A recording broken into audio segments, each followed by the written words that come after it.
You are now entering a dangerous liberty zone where God-given natural rights are held sacred and exercised. This is your warning. Tyranny, fascism, and censorship will not be tolerated. Ideas will be exchanged freely. Rigorous debate and open discourse is encouraged. If you are weak and your beliefs are fragile, you should leave now. Prepare yourself. We are now live on the Dangerous Liberty Podcast. All right, folks. Happy Wednesday, everybody. Welcome to another exciting episode of the Dangerous Liberty Podcast, where we know that safety at the expense of liberty is slavery. We got a great show for you. We got some great guests, a lot to cover. A lot has happened in the last 24 hours. Number one, I also want to thank everybody that attended last night. What a great show. We had Matt Tardio. We had Green Beret Nap Time, El Chapo. We had Chuck Holton. We covered a lot of ground, kind of setting the record straight when it comes to information, the vet bros, and a lot of other people out there that are representing the military and speaking for us when I think they are such a small minority. It's not even funny. And we exposed many of their lies, many of their grifts, and we're going to continue to do that. This is what we're dedicated to on this channel, the truth. Cold hard truth, whether you like it or not, that's what we're going to be talking about. And that's our commitment to you as well. I want to say hi to everybody over in the chat. I see K Pasta, Nicole 28, Cindy Shepard, Lace 71421, which is one of our mods. By the way, mods, thank you for everything that you do. You guys don't get enough credit. We appreciate everything that you do.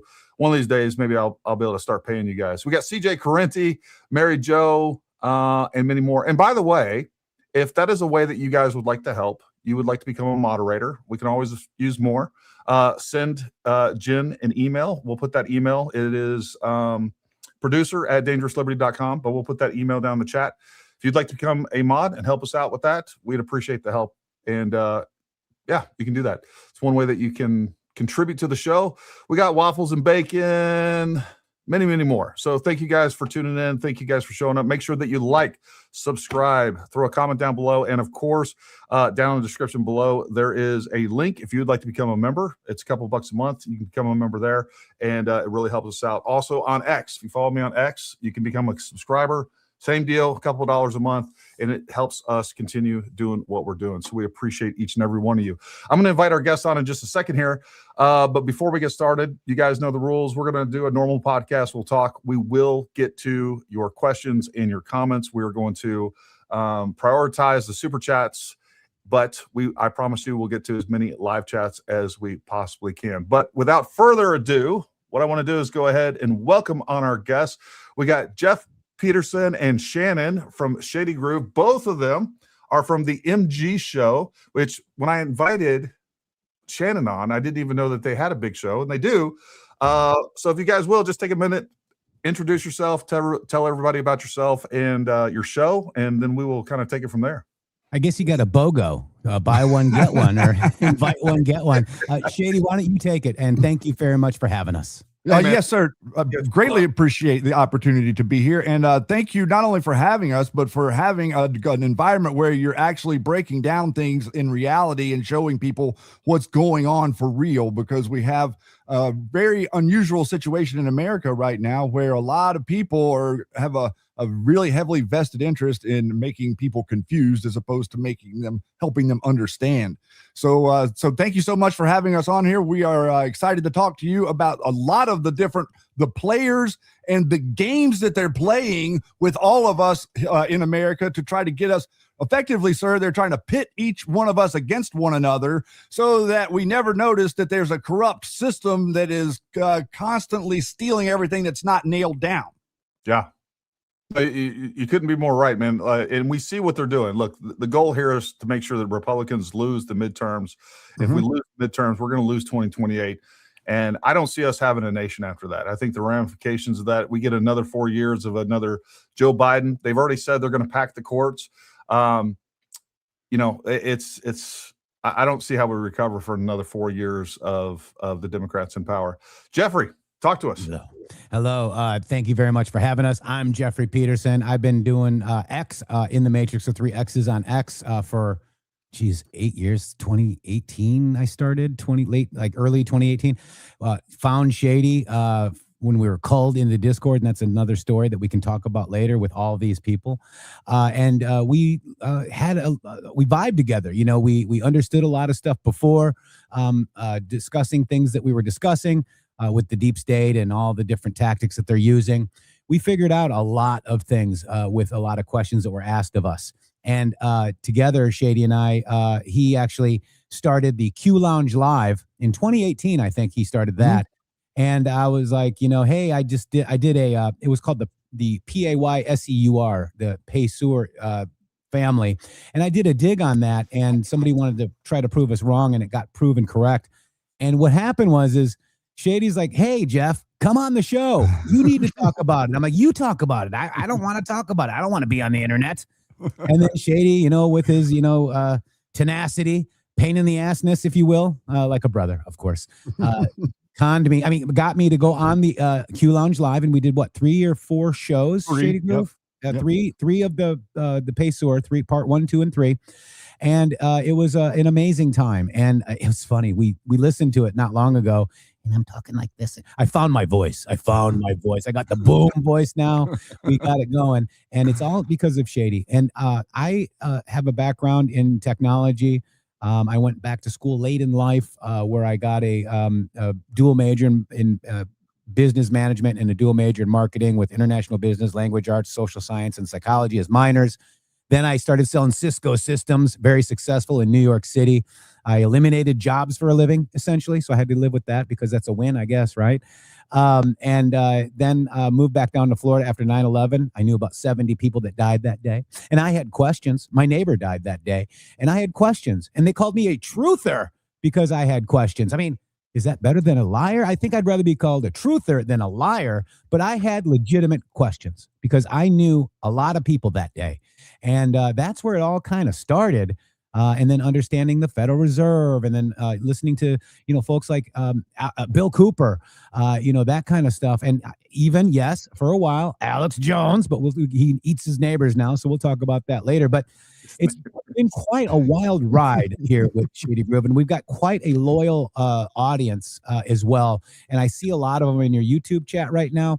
I want to thank you guys for coming and supporting us here on this channel. And I want to commend you. I loved your intro, bro. And good, isn't it? You sound a lot like us. And hold on real quick. I got to give credit where credit is due. CJ, so we had another one. It was pretty good. And then I said I wanted to redo it and freshen it up. And CJ Correnti, who is in the chat right now, he put that together for us. CJ. Excellent. He is the man. He is the man. So CJ, thank you. Good job. Yeah, I got to tell you, and I love that you said that, if it's the truth is the truth, whether we like it or not. Yeah. And that's the kind of eyes that we like to look at things. We like to take our emotions out of it.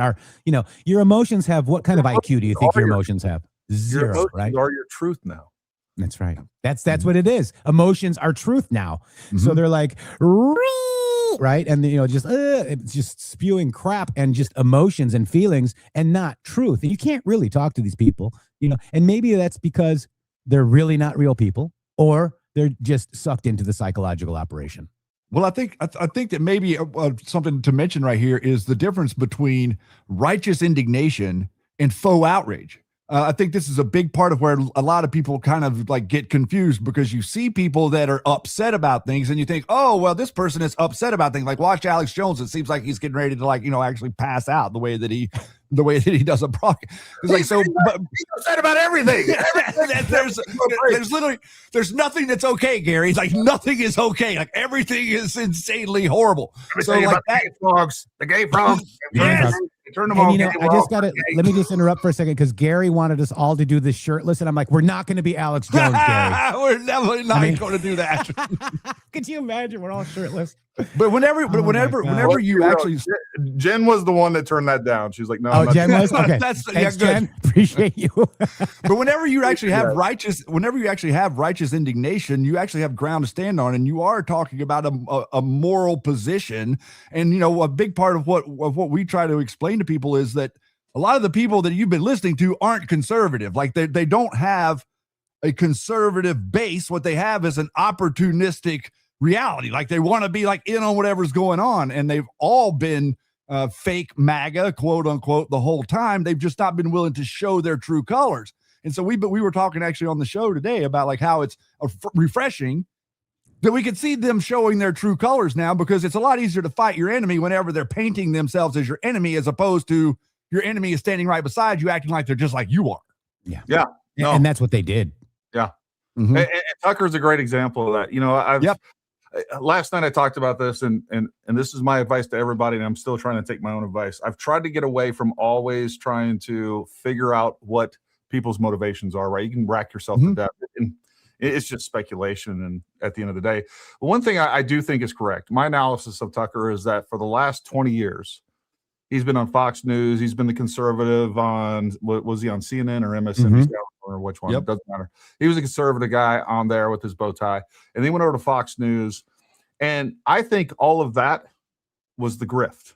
I think he's gotten now to a point to where he has his own production company. He has, he's making a couple $1 million a day, probably off of nicotine pouches. And he has money in a lot of different areas. He is now a self-made man that doesn't have to, he doesn't have to, he's not captured by an audience anymore. He can do whatever he wants. And I think for the first time, we're actually seeing Tucker for his true colors. And then when you see his brother, like I don't know if you watched the interview with his brother, now you see these guys together. And I think for the first time, we're seeing what they were talking about for the last 20 years behind closed doors. And it's absolute lunacy. So yeah, I agree with you completely. And as a matter of fact, I think that they have zero respect, not only for the president, but for the presidency. You see, like there's a big difference between the people that claim that, they're pro-America, quote unquote, and the people that actually do support the country. And whenever you hear those two talk, you can tell that they talk with this elitist attitude. Did you pick up on that also, right? Like that elitist attitude that you're picking up on. Well, that was here during the Revolutionary War.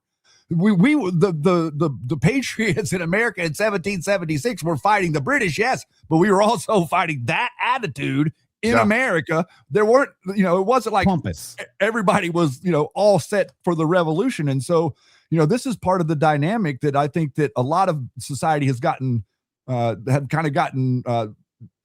the right word? Like sort of obfuscated. It's not, you don't see that so clearly the way that the elite talk down to you, and the Democrats are, and the woke right, or the woke Reich, like I'm calling them now, they're exactly the same. They have the same concerns. We kind of navigate by how people are acting concerned, right? Like get loud, and the people that get louder, well, those are the more obnoxious people. Obviously, there's something that they're losing. Yeah, so, no. You're witnessing the full panic attack right now by the alt fake news media and the covert. So the fake news media is panicking, and the covert alt media affiliates, foreign government, are panicking. So my question is Tucker funded by foreign government? I mean, his website, his show was being broadcast on the the Iranian Communist Party's website. Yeah. Okay. I mean, so, and then affiliate A, affiliate B, affiliate C, they're all marching to the same beat. They all flip-flopped at those that were position yay, all of a sudden turn nay, all at the same time. Yeah. Something's weird here, right? No, I think the op is so obvious. If anybody's watching, the only people that's not obvious to are the ones that are caught up in it.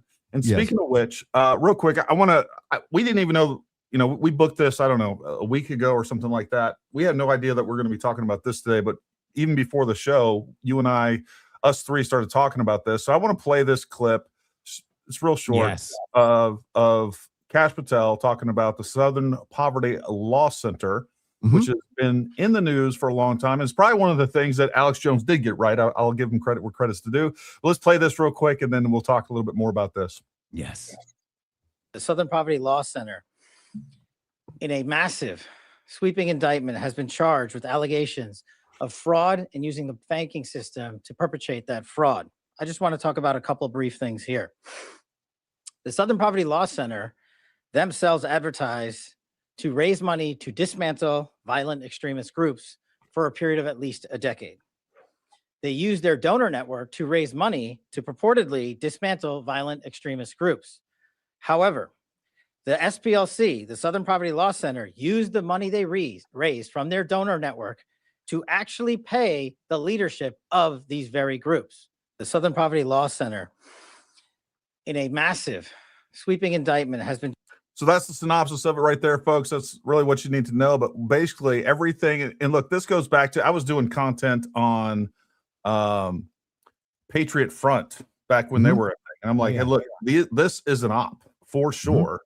And I think ultimately what we're going to find, I don't know if we're going to find out, but here's my suspicions with the Southern Poverty Law Center, all of these fake right groups, and ultimately the DOJ and the MSM. I think there is absolutely zero chance that the Biden DOJ, and also later on the Trump DOJ, or before that, the Trump DOJ with Comey and Christopher Wray in charge of this, they absolutely knew what was going on. It was a conspiracy between the deep state, Southern Poverty Law Center, probably multiple other political groups as well, and the mainstream media. What's your guys' thoughts on that? So I'm going to jump in first. Oh, go ahead. Christopher Wray, real quick, and then you can go. Christopher Wray said that the biggest threat against the American people is this Nazism, right? This craziness, white nationalism. Thank you. And then you don't think he knew about what was going on? So I mean, yes, they knew this was their plan. This was their insurance policy. Shady. Yes, and so whenever you say, okay, one of the things that Alex Jones got right, you're 100% correct on that. And there's a lot of things that Alex Jones got right, and so we have to analyze that. Like, how does Alex Jones get these things right? The reason that Alex Jones gets things right in the way that he does is because he is one of them. He is of them. They are counter messaging. It's a thesis, antithesis dynamic that we're all being shoved into. It's a psychological operation corner. You get backed into the corner. You have a binary choice, and it's either everything's this or everything's that. Right?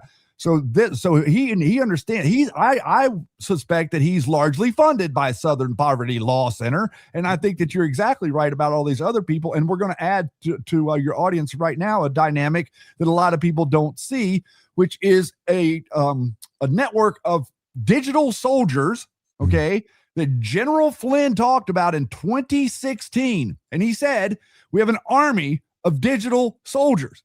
Now, there was a mysterious poster called Q that started making drops on the internet, and that video started being utilized as a incongruency with this movement that was happening out there.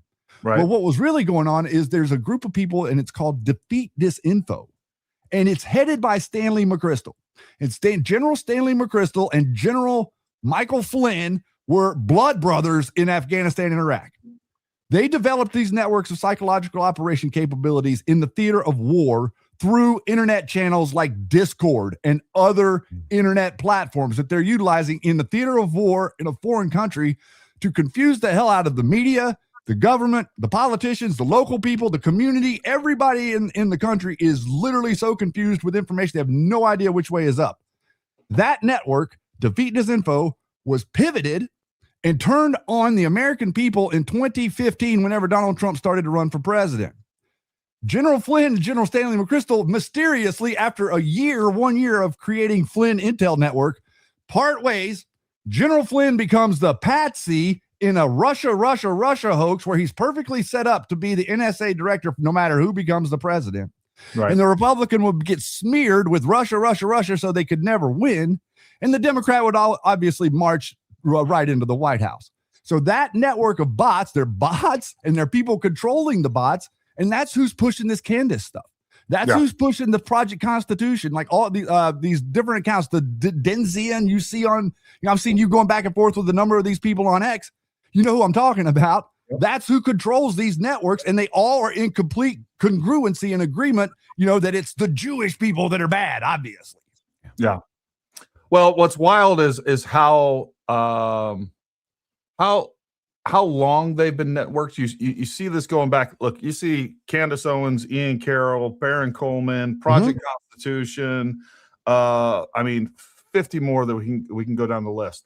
All of the Coach Colin, all these freaking wackadoodles, they have been kind of a self-licking ice cream cone since the beginning of this thing. Just going around, reposting everything that they do, building off their stuff, pushing this stuff out. And each one of these people have their own smaller surrogates that continue to push this out. And there's new channels, new content creators that are popping up all the time, pushing the same trash because they see that it's It's a quick way to get viewers. It's a quick way to make money. It's a quick way to become famous.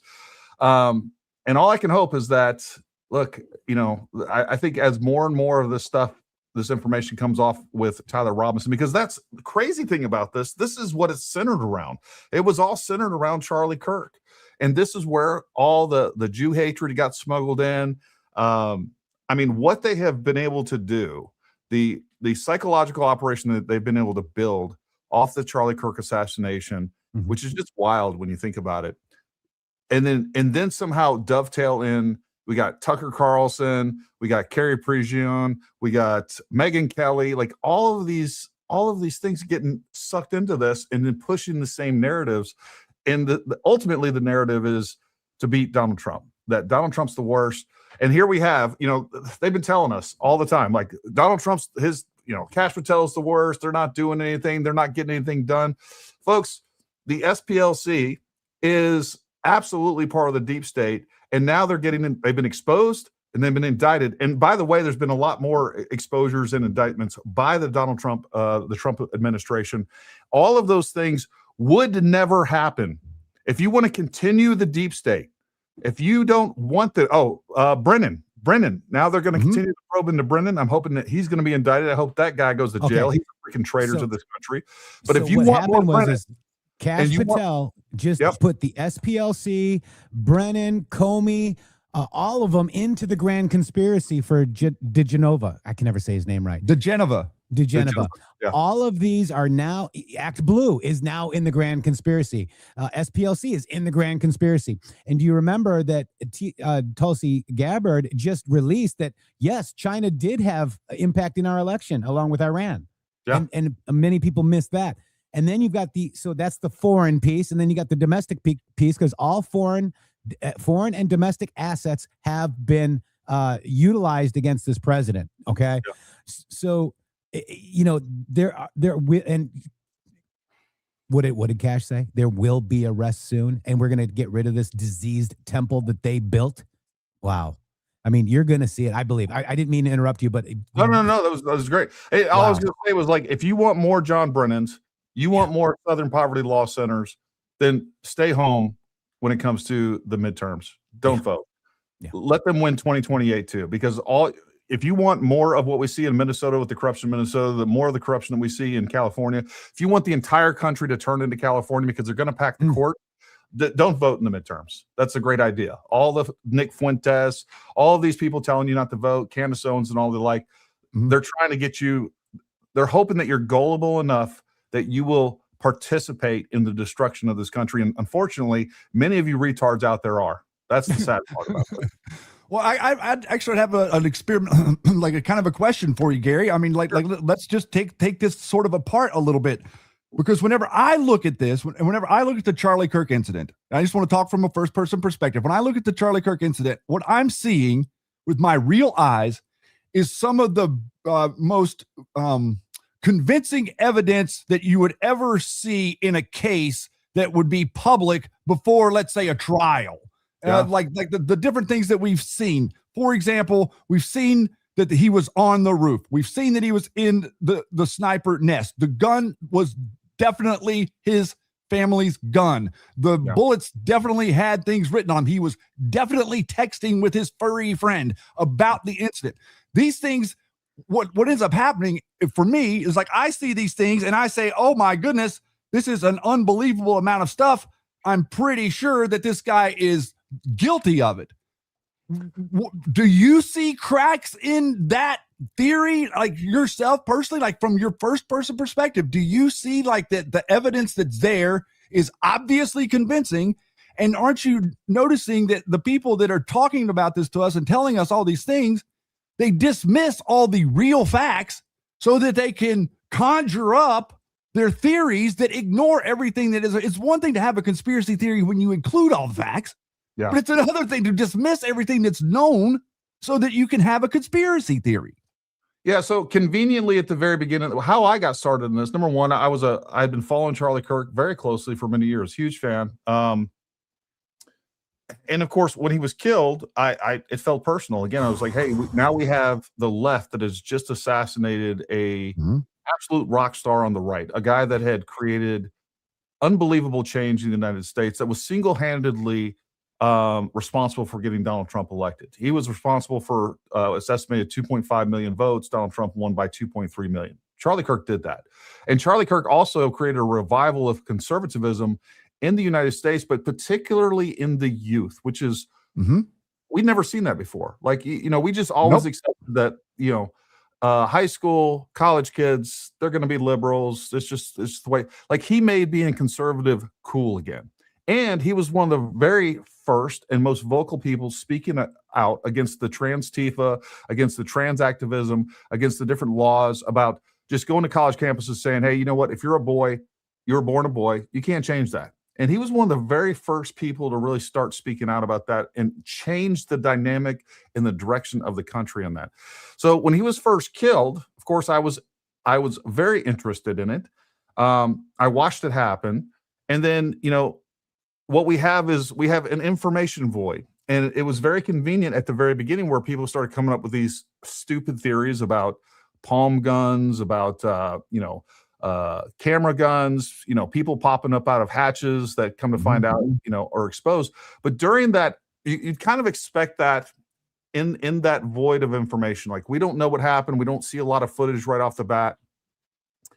But and that's where I got started. I was like, all I was doing was like, hey, look, it's not a palm gun. I'm telling you, as a somebody that actually does ballistics for a living, teaches firearms, like it teaches long range shooting, studies internal, external, and terminal ballistics for a living. I literally have companies sending me firearms and ammunition to test, to do technical reviews on. And I'm like, I'm just telling you, it's not a palm gun. That's stupid. And here's why. Also, like energy transfer and like, hey, it's not a camera gun. It's not an iPhone gun. We all remember that. It's not a Bush gun up here. And immediately, like, my spidey senses went off, because just saying that, the obvious things, I started getting attacked, what was clearly bot attacks. It was like, oh, you're a Fed, you're a Fed, you're a Fed. And then it started, like, within the first week, it was turned to, you're being paid by the Jews. Yeah. And this is like $7,000, right? Yeah, it was like before it was cool to be paid by the Jews. Like, it wasn't even like, what are you talking about? Like, I paid by the Jews? Like, what? I said, Rick Cutler doesn't have a palm gun. How are the palm guns made by Jews? Like, I don't know. Like, I don't even know how this makes sense. But you're right. I was completely open to anything. Like, I was wanted to be as objective as possible to assess what actually took place. And then, not too long after that, the charging documents came out. And, I'm very skeptical of the government, less skeptical of a Donald Trump government than I am a Biden government, for obvious reasons, because I voted the government in. So I went through these and I took them as, kind of a grain of salt. And then I thought it was really important investigating this, that we actually go to UVU. And it was at UVU I realized, like, everything in here in these charging documents makes perfect sense. You went there. So you went there, huh? Yeah. Wow. Not only did I go there, I paid a lot of money to have a 3D. I had a drone survey done. And so we created a 3D model of the place. That is, forensic level detail, like one is plus or minus like less than an inch. So, I created that. And then, by the way, CJ Correnti, who also helped me with that, he actually put in what we didn't have on the ground was obviously the tent and everything and Charlie and some of the other things. We could pull up the model here in a minute if you guys would like to see it. And I'll even send you a copy of it. But we'd like to have you on the show. How about that? We really would. Yeah, no problem. So then I gave that to everybody for free. I just put that out publicly on two programs. One was Blender, one was Rhino 8. We put that out for free so that everybody you can literally, you can do anything you want. We put a bunch of shooters in locations where people were proposing shooters to be, like, the Bush up here on this one building, over here on the Sorensen building. Like, we put shooters there so you can literally click the button and then you get a line of sight from that person and you can tell whether or not there's a line of sight. But long story short, when I was there, and then I walked the path of Tyler Robinson, I went to, where the gun was hidden. I got to see, not only me and Gray Hughes went there, you could still see the streaks on the siding where his handprint was. Wow. You could still see the impression in the ground where he fell off the roof. And then you see the location and see how like you could see how easy it is to actually climb on the roof. That was really kind of where it hit me that Candace Owens was lying too. Yeah. Right. Because you think you could actually just climb up on that pretty easily, huh? Well, I'll show you how you can get up there. Well, I think this is actually worth. This is, you know, because we had Candace Owens and other people saying, how could he get on the roof? That's so crazy. She kept saying all the time, he was climbing the roof like Spider-Man. He was, you know, on the roof like Spider, like all these tropes. I will let me show you what it is to get on the roof. What about the space lasers and the exploding microphone? Don't talk about the space lasers. So sometimes we have fun on the MG show, and I know you have it over here, Gary. But you know, when we deal with these topics that are very dark and deep, sometimes you got to have a little fun to let off some steam, and they don't like us mocking them. No, they take their grift extremely seriously. They really do. They really do. And one thing that goes along with what you're saying is that you know, you're making the lighthearted comment about, you know, all of a sudden what did the Jewish people make? Like this is part of the onslaught that we experienced whenever they initially came after us back in 2019. Where all of these different like tropes and like homosexual slurs and all these different things that we're like, no, we're talking about information here. Like you're seemingly off topic. Like none of us are trying to say that we're perfect in this world, but we're talking about something else. I have speeding tickets, and they used it against me. He does. He can't drive 55. I can't. I just, and I won't. And you know, I won't. So just like you, Gary, we were called, you know, feds, and then it turned into P3DO, JEW, P3DO. I mean, what are these people? And you know, it's almost like the SPLC paid them to say all that, isn't it? Now, like, really knowing what you know now, and it's funny how, you know, they're still continuing with this name call. Nobody has any. Prove me wrong, like Charlie Kirk said all the time, and we've said it too on the show. Prove me wrong. If you, Gary, can show something to me that I say, oh my gosh, Gary's right. Guess what Jeff will do? And Shady will say, Gary's right. Yep. Because the truth is the truth, whether we like it or not. Okay. And I've done the exact same. Look, you're going to get things wrong, right? We're human beings. Sure. We interpret, and we get tricked. Like we get tricked by. The other day I posted a video, and I posted a video the other day. I was talking about how they were lying about the UGA attendance where Eric Kirk ended up canceling. And I said that because I was watching a discussion on Fox News where they showed a venue that was packed out. And I'm like, oh, and they were talking about UGA. The assumption is that that's UGA. And we know what these people do. They'll take pictures of a venue before it even starts. They do it all the time and be like, "Oh, look, it's completely empty." And then you come to find out that's false.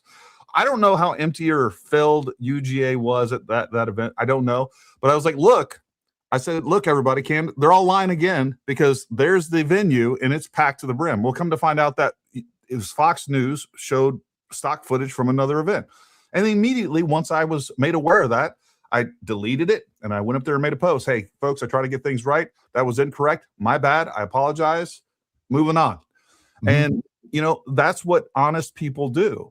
But they will never admit that they're wrong. Never. No, and to give everybody a little bit of context to that event that you're talking about there. So that event was a very structured event. It was a free event that they were just allowing people to come down, and they had been capped. The event, because of the security issues with the vice president being there, the event was capped, and so they were only allowed to let a certain number of people in there. So, you know, the psyopers on X tell you that there's nobody in the venue, but in all reality, standing outside the venue were over double the people that were inside that wanted to come in to see the vice president. That's the truth of the situation, but they try to spin it and say that Turning Point USA is losing support and all this nonsense. I'm going to play this video real quick. This will show you the narrative that Candace Owens, and we'll see the truth of how to get on the roof at UVU. Compelling evidence that Tyler Robinson, I don't know why. Oh my God. Tops like Spider-Man on a college campus that he didn't go to. And of compelling evidence that Tyler Robinson scaled the rooftops like Spider-Man on a college campus that he didn't go to, and fired one shot. Hold on real quick. That's the wrong video. That was like nails on the chalkboard. Oh, I know. I know. I'm Kerfluffle. so tired of listening to her. Did you hear that? Did you hear the video of her like saying all the words wrong? Oh, 100 times. That's like the best Candace Owens content out there. Kerfluffle. I can't even say I forgot how to say kerfuffle the correct way now. Like Kerfuffle. No, because she said it backwards. She put the L in the wrong place, and now you think it wrong. Yeah. Well, my favorite still to this day is Macabre. Like how? Oh yeah. Macabre for macabre. Like, and then what a disservice! It just tells you what kind of tyrant she must be around the office for her to never correct her, and for her to say the words so long, so many times, and nobody fixes that. My God, like. You know, we all say some things wrong from time to time, whether it's on accident or maybe there's something we mispronounce. I had a friend that I was in the military. We used to make fun of him all the time because he was like in the middle of our team room one time. He's like, "What kind of genre of music do you like?" And we were all like, Anyways, let's play this video real quick. No, it's the lone shooter who had never been on campus who climbed the roofs like Spider-Man. This is something that she said in multiple episodes. Yeah, you know, Tyler Robinson climbed the roofs like Spider-Man. Oh, it's so crazy. She uses such gross exaggeration to make a point and to make you, the listener, believe that the idea that to get on this roof. It's insane. All right, folks, so here's the stairs that go to the roof. Just right there. Yeah. It's all public access because where you get on the roof is actually part of the walkway in between buildings on the second floor. So so it's kind of like a drop down. You don't drop down anything. Wow. All you do is step over a rail. look. Wow. You just step over the railing. Just right over the rail. This and wall they added is those about fences there, maybe right? 3 feet tall. Yep. And there's the nest, right there on the corner. Wow. All right, so right there is the shooting position. It's about 200 feet away from there. You don't need to be Spider-Man. As a matter of fact, you don't even need arms. You can literally get up there if you didn't have arms. So for her to say that you need to be Spider-Man and convince her, because there's a lot of people that still don't know this, and many of you watching this maybe didn't know this is how easy it was to get to the shooting location. There was nothing difficult about it. And for her to say that you need to be Spider-Man and to use this weird straw man argument for that point and this gross exaggeration to make it seem so ridiculous when it was so easy, that is clearly intentionally deceptive and outright dishonest and propaganda to push a narrative. So that's how easy it is to get on the roof. So I actually didn't realize it was that easy to get on the roof. Yeah. I don't think anybody does unless you watch this show. And that was the thing is like people made this into like you had to be a pro to plan this out. There was nothing complicated, sophisticated about this. And the other thing that I had been saying that was later on proven by some of the different documents come out, I was like, this guy, even before, just when we didn't know who he was and we saw him jumping off the roof, one of the things I said was like, this person had a plan. They planned the actions on extremely well. They did not have a plan for getting out of there. And I said, I don't think this person expected to live. I think he thought he was going to be caught immediately. And later on, that's exactly what we see in his confession, that the letter that was underneath the keyboard to Rance Twiggs, he said, I'm probably not going to be successful. I'm probably going to be killed, or I'm probably going to be arrested. I'll never see you again. And that's exactly what I thought, because planning this out is very simple. And that's the other thing too, like everybody, all these kids all these millennials that are growing up, they have played Call of Duty, and the tactics that they use in there are so realistic. And the things that they do, like all of these kids are so much more tactically minded than any of us were growing up. So there was nothing sophisticated, nothing hard about the planning of this. And you know, unfortunately, security was lax in certain areas. There was no coverage on the roof. And so they exploited security vulnerabilities. And it wasn't that hard, because this for a figure like Charlie Kirk, this was unprecedented. Like They just weren't expecting someone to shoot from a distance. That's not what his security was set up for. UVU didn't consider that, and that's what happened.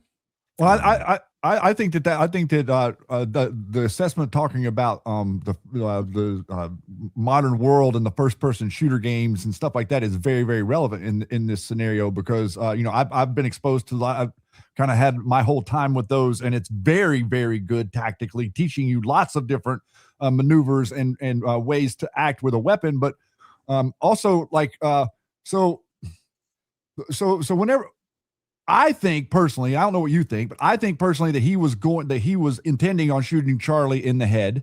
And I think that part of the evidence that the ammunition that he was using was substandard, possibly varmint ammunition or some other low grain type of practice ammunition, is due to the fact of where the shot hit Charlie in coordination with, say, a center headshot that you would fixate on, say, in these video games that the kids play. Do you feel like that could be a possible indication as well? Or I think what we know is that he wasn't aiming for the neck. So he was either. I agree with that.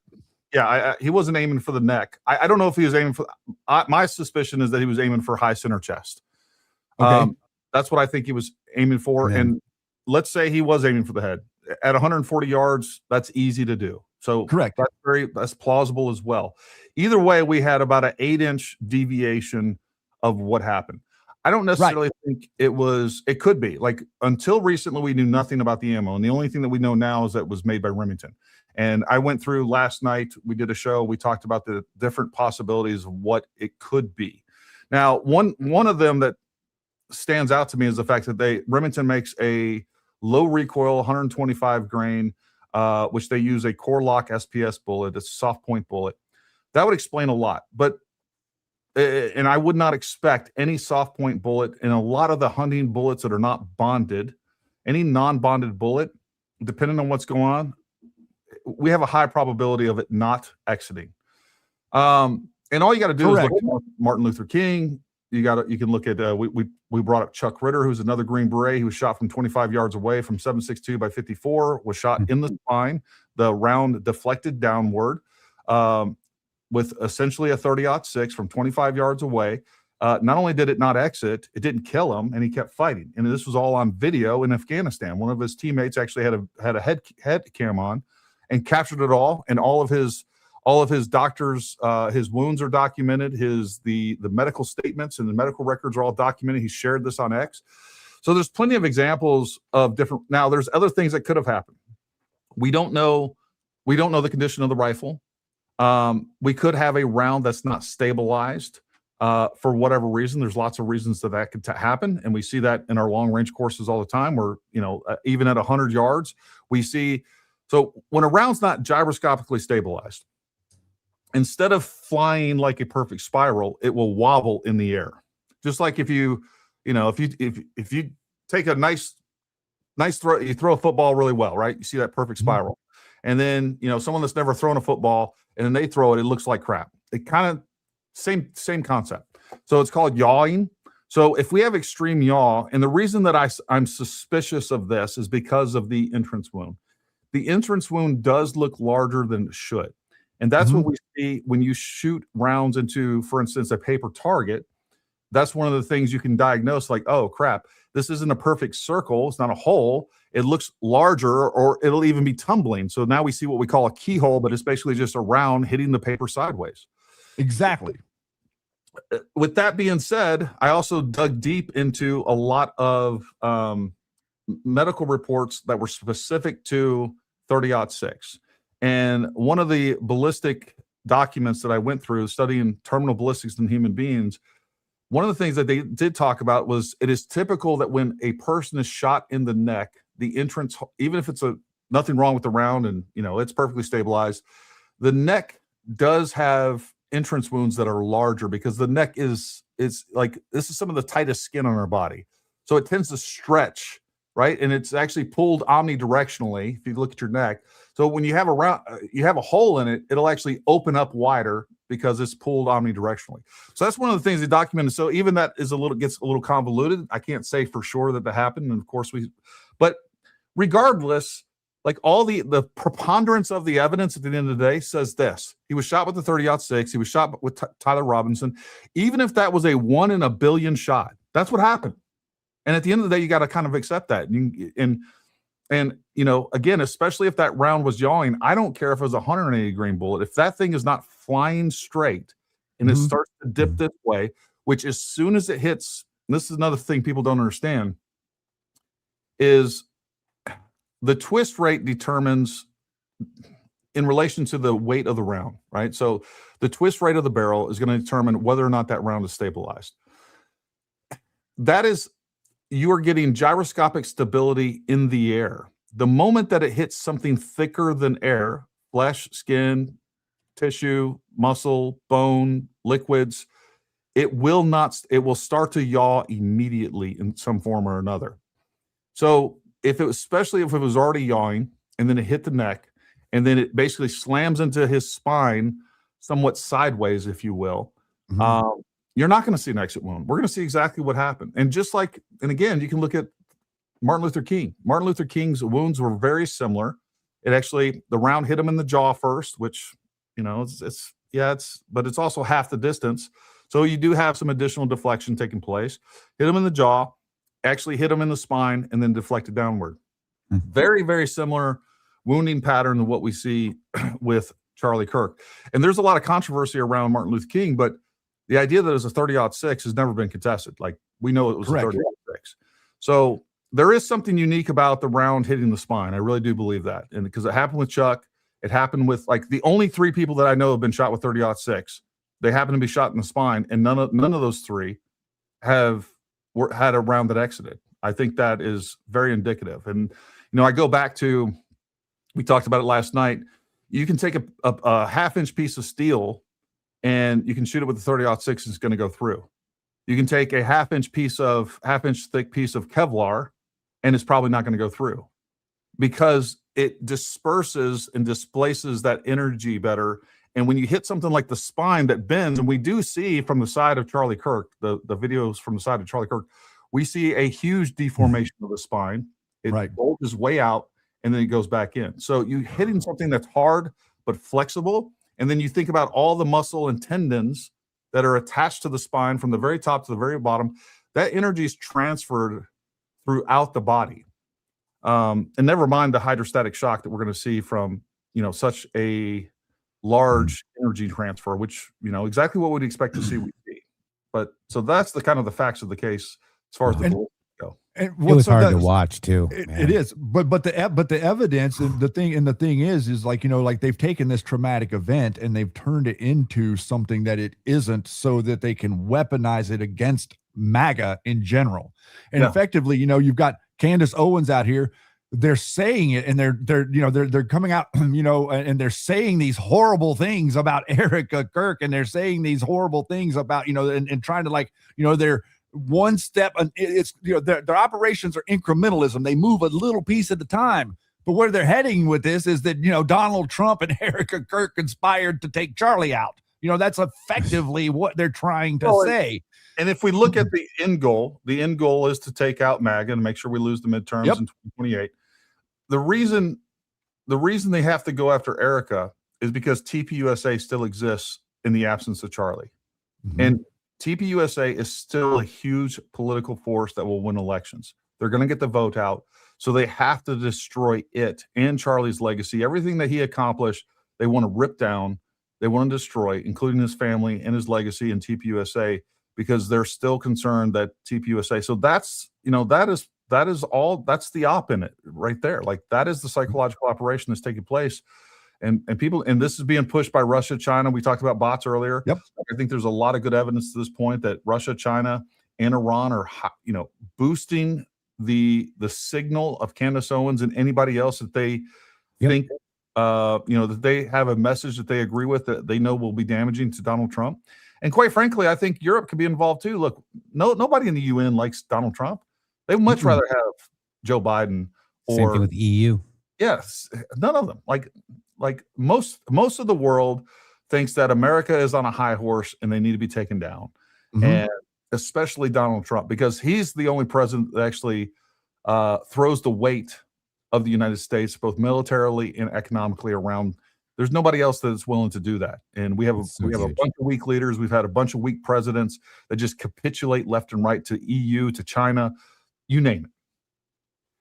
And so a little bit of the conversation that we've been having, that we talk about on our show, is a lot of that dynamic and the weakness that we have been witness to over my life. I'm 52 years old and I've never really seen a strong president until Donald Trump. There was no such that, like Reagan. I was young. Reagan's first term, he was a strong guy, but I was too young to see it then. But since then, we haven't seen anything close to what I would consider, someone who steps into the presidency and uses it as a weapon against corruption. That's effectively why the position was created way back in the late 1700s to begin with. That was the idea of the position being created the way that it was. They didn't want a prime minister. They didn't want a figurehead. They wanted somebody in a position that could actually move the needle.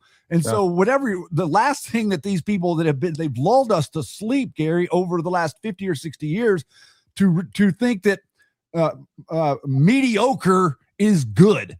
Yeah. Mediocre is never good. Excellent is good. Better than excellent is good. Excessively excellent is better. Well, and what the Democrats view the executive branch as an opportunity to destroy America from within and to create additional corruption and create overhead cover for the corruption that's already taken place. That's what they did. That's what they did. That's what they did with Obamacare. That's what they did with opening the borders. Look, all you got to do is look at what's going on, folks, and they are trying to destroy this country.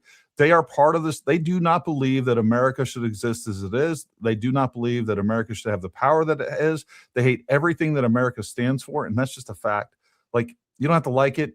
You don't have to believe me, but that's what they're doing. Like, there's no sane person in the world that would just say, you know what, let's open up the borders and let's all these poor foreigners and people that we haven't vetted that could be terrorists, like that's all you need to look at.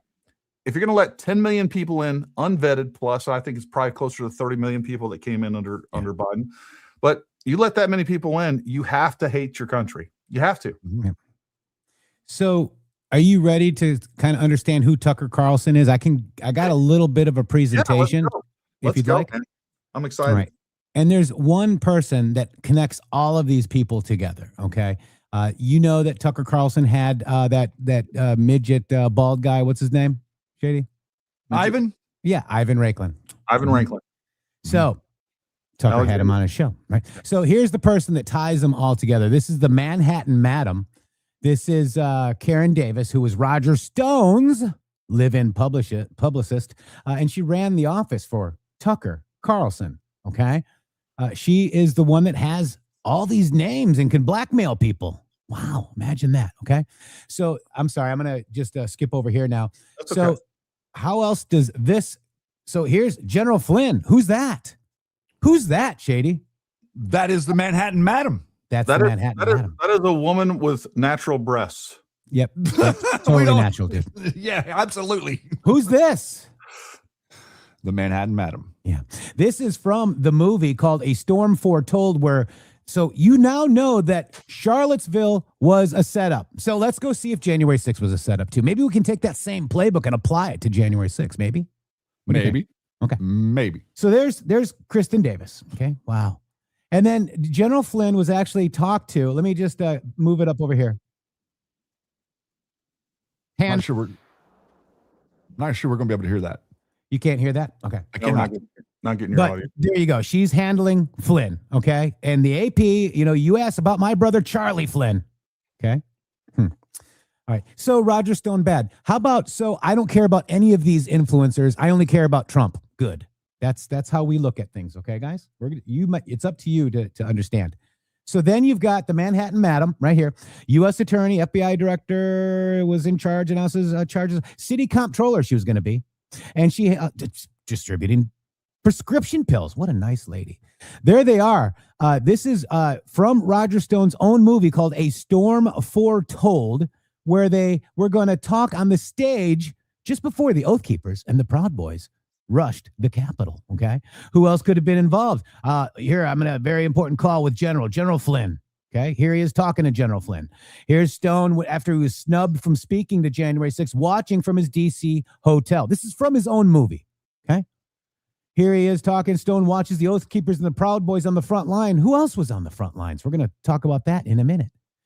Okay, Enrique, this is Biggs, right? You see all these guys. This is an op. This is an op. Enrique Tarrio did nothing wrong. Okay, now you're going to find out some more things. Here's Boone Cutler. He passed away, but Boone Cutler was involved. This is before Trump was done speaking, just so you guys understand. All of this was before Trump was done speaking. Mm-hmm. Okay. Also, you got this right here, Boone Cutler again, purple meathead. That was the guy that was on the Reawaken tour running for governor of Utah. I can never remember his name. And so people understand Boone Cutler was General Flynn's right-hand man that co-wrote the book Fifth Generational Warfare, which outlines the psychological operations against us. Yep. So now you got this. You got Brian Gamble. There's Brian Gamble right here filming I-70. This was supposed to be me. They wanted to pay for me to go to D.C., okay? They wanted to pay my flight and hotel. He had a Q hat. See that? Waving people into the Capitol. Brian Gamble right there filming them, okay? This is Brian Gamble at the AP interview with his little Hitler haircut, okay? This is Brian Gamble behind police lines. Wow. This is Brian Gamble again behind the police lines. And again, Brian Gamble is literally General Flynn's personal assistant. There he is right there. Okay. Okay. So keep going. So this is when Stone saw that there was gunshots, and people hurt, he fled DC. He left town, guys. Why would you have to leave town? Okay. Here's another thing right here. You're correct to say that Roger Stone did get pardoned from Trump in the first administration, but he was trying to get another pardon for January 6th. Okay. Why would you need a pardon for January 6th if you did nothing wrong? I just want to say I never noticed what a weird shaped head Roger Stone. Oh yeah. Oh, we got Bert and Ernie memes with this guy. Hey, Bert, can I get these in your bed? Little so there's spring on his head. Stone wanting the events unfolding. This is his pardon. Okay. This is Stone trying to advance the pardon. Guess who he went to? He went to Matt Gaetz. Wow. Matt Gaetz. Is he our AG? Wow. I wonder why he's not. Then you've got this right here. This is Charles Flynn was in on the call with Piat. Okay. Charles Flynn. So let me explain that. Let me slow down just a little bit so he can understand. This is Steve's son giving testimony. He testified before him and Colonel Earl Matthews testified before the Loudermilk Committee. This is very crucial to understand about the January 6th operation and what happened. They were told to stand down at 2 p.m. Steve's son was calling for the National Guard to be implemented there. They told him that they didn't like the optics. And so what they did, he said, I was standing on the Capitol grounds and I was looking across the melee of people and I could see the National Guard there. They redirected those forces in that moment to go to independent generals' houses and protect their houses and to leave the grounds of the Capitol because they didn't like the optics. He says we were turned down due to optics. They waited 4 hours, and then 4 hours later, all of a sudden, they come back to push everybody off of the Capitol grounds.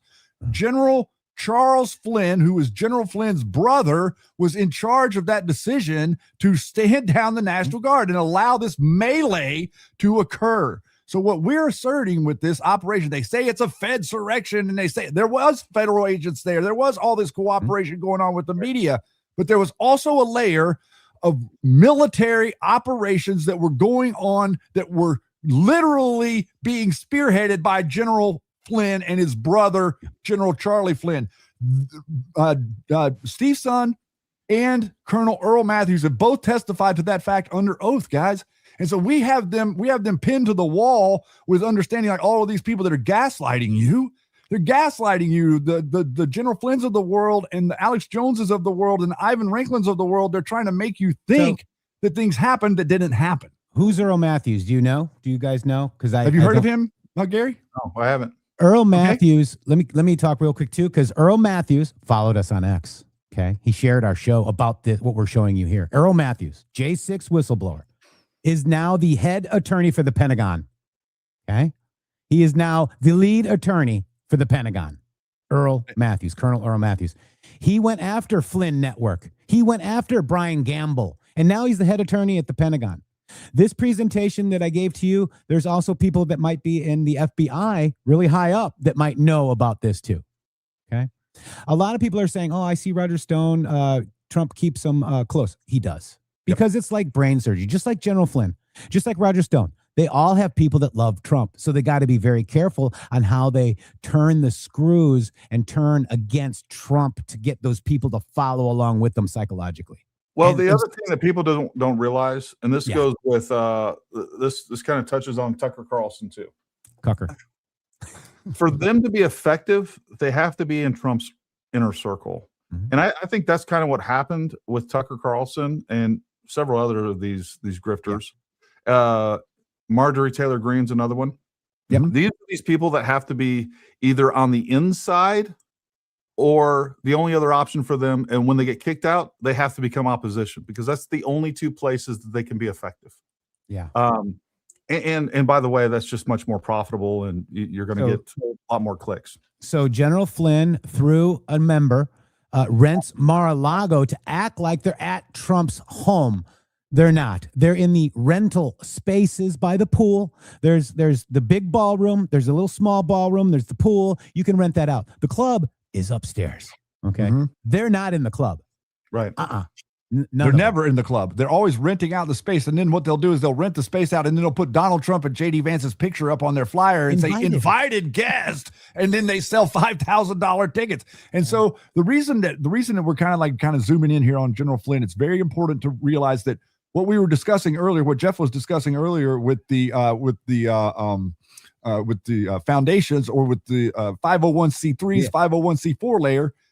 This is kind of like the quick synopsis, and I'll send it to you.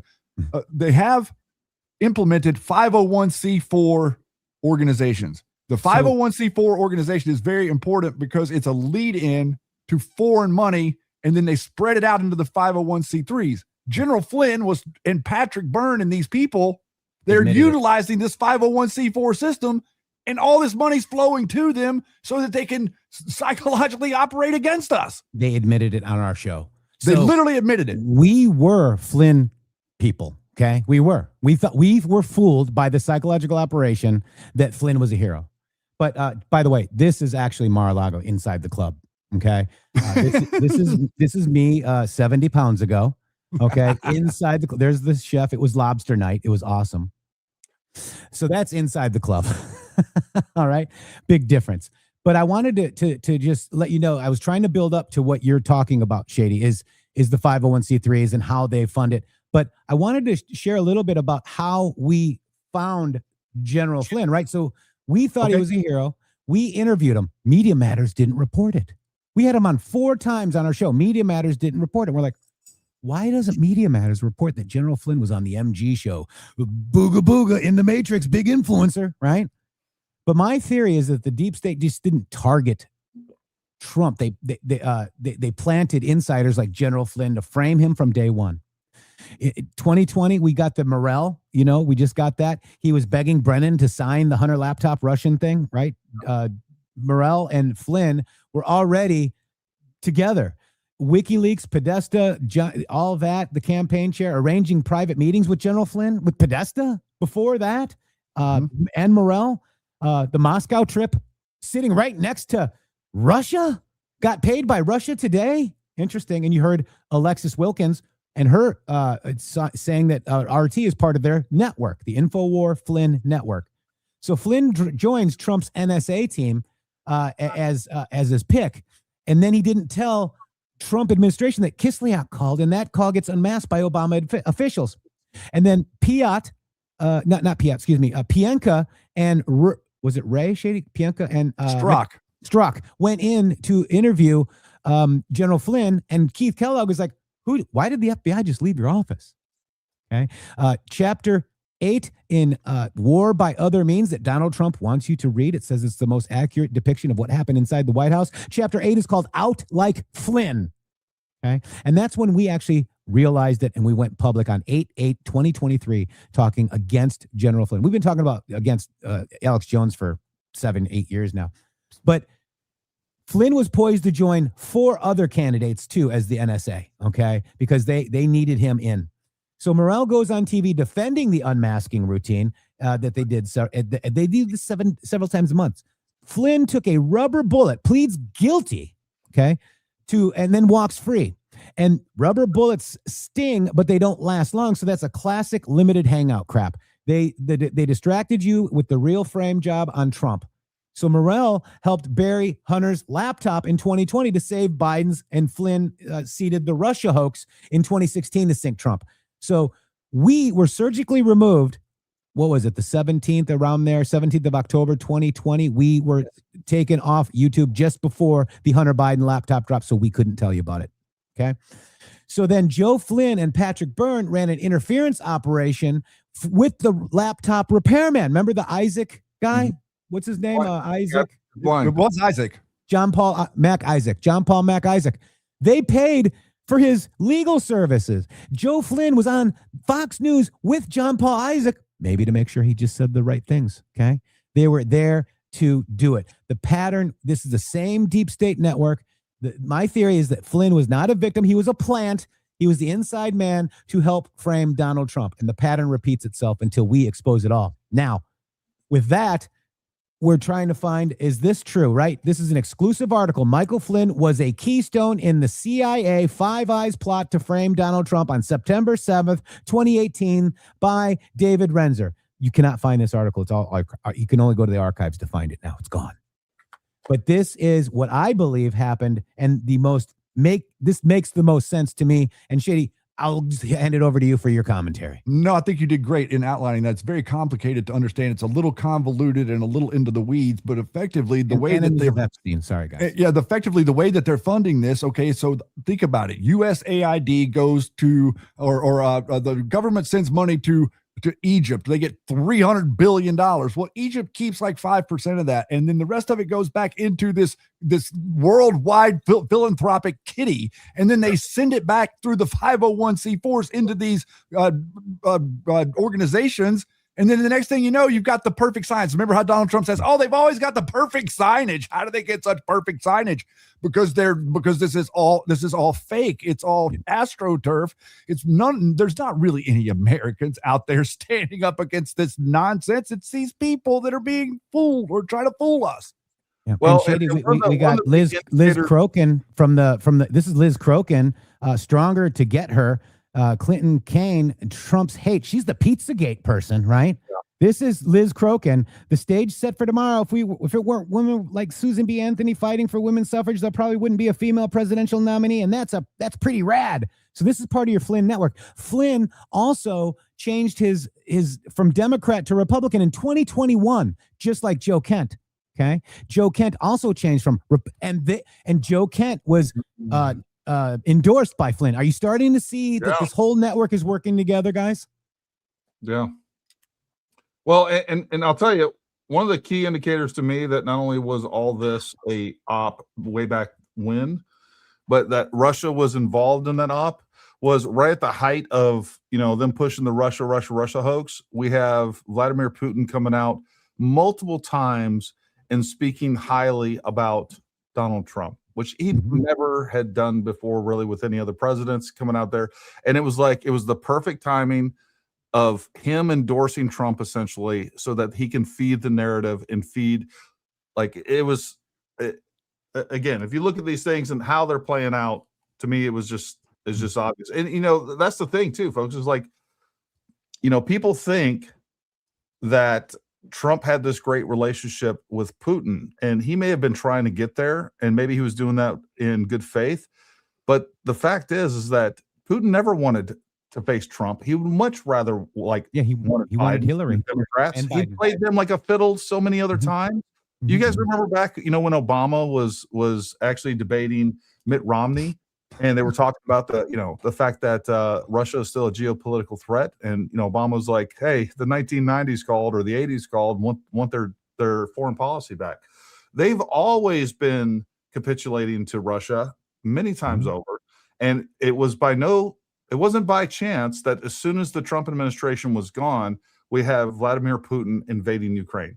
It was all a ruse, just like we see now. It was all a ruse to get rid of Trump, because they know that they can play when Trump's not in power. The rest of the world rules the world, and the United States just sits by and watches it all happen. It's crazy. And so there is a pretty significant aspect to the whole Ukraine-Russia dynamic that, ties right in, believe it or not, it ties right into Hunter Biden, and it ties right into the pandemic. So, and understanding the significance of Ukraine out of World War II.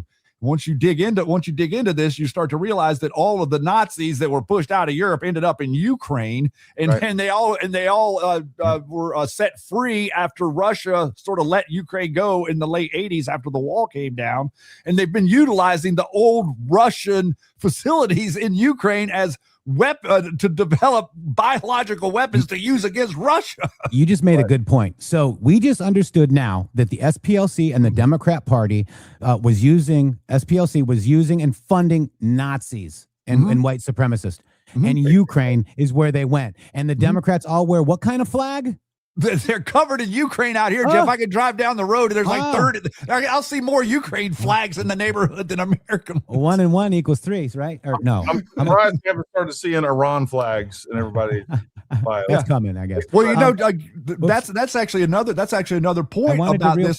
Go ahead. No, I want it because we're going far, and this all comes back to SPLC as well, because this is the thread that you're talking about, Arabella Advisors. Right. We did this in 2021. Okay, this thread. Okay. I got my account back because Hillary Clinton put me on a list of people she wanted off Twitter in 2019. I was also censored by 4 posts by CISA and DHS. I was also put on a list in Twitter Files 16 of people that they wanted off Twitter by Angus King, sitting senator in Maine. He wanted me. So they really wanted me off Twitter bad. I don't know why. I'm kind of a nice guy. I don't know. But so this is it. So this is the foreign essence. And we were told by this entity to talk about it. Okay. This is the first pillar. We all got the voting machines. We got the second pillar, the count and all that stuff. But the third pillar is Arabella Advisors. And this is how they fund it all. Okay. So we figured out how they funded it all. Eric Kessler started Arabella Advisors, and he used to work for me, Shady. Bill. Yeah. Gary did not invite Bill Clinton on his broadcast. Gary, thank you very much for the invite. I really appreciate it. So Eric Kessler worked there. Then they had all these funds, and they set it up. And foreign billionaires. Have you ever heard of Hans-Jörg Wyss? I want to interrupt you real quick. So going back, you said we know that's how they were funding it. You kind of blew by that part. How are they funding that? Break that down for me, like kindergarten style.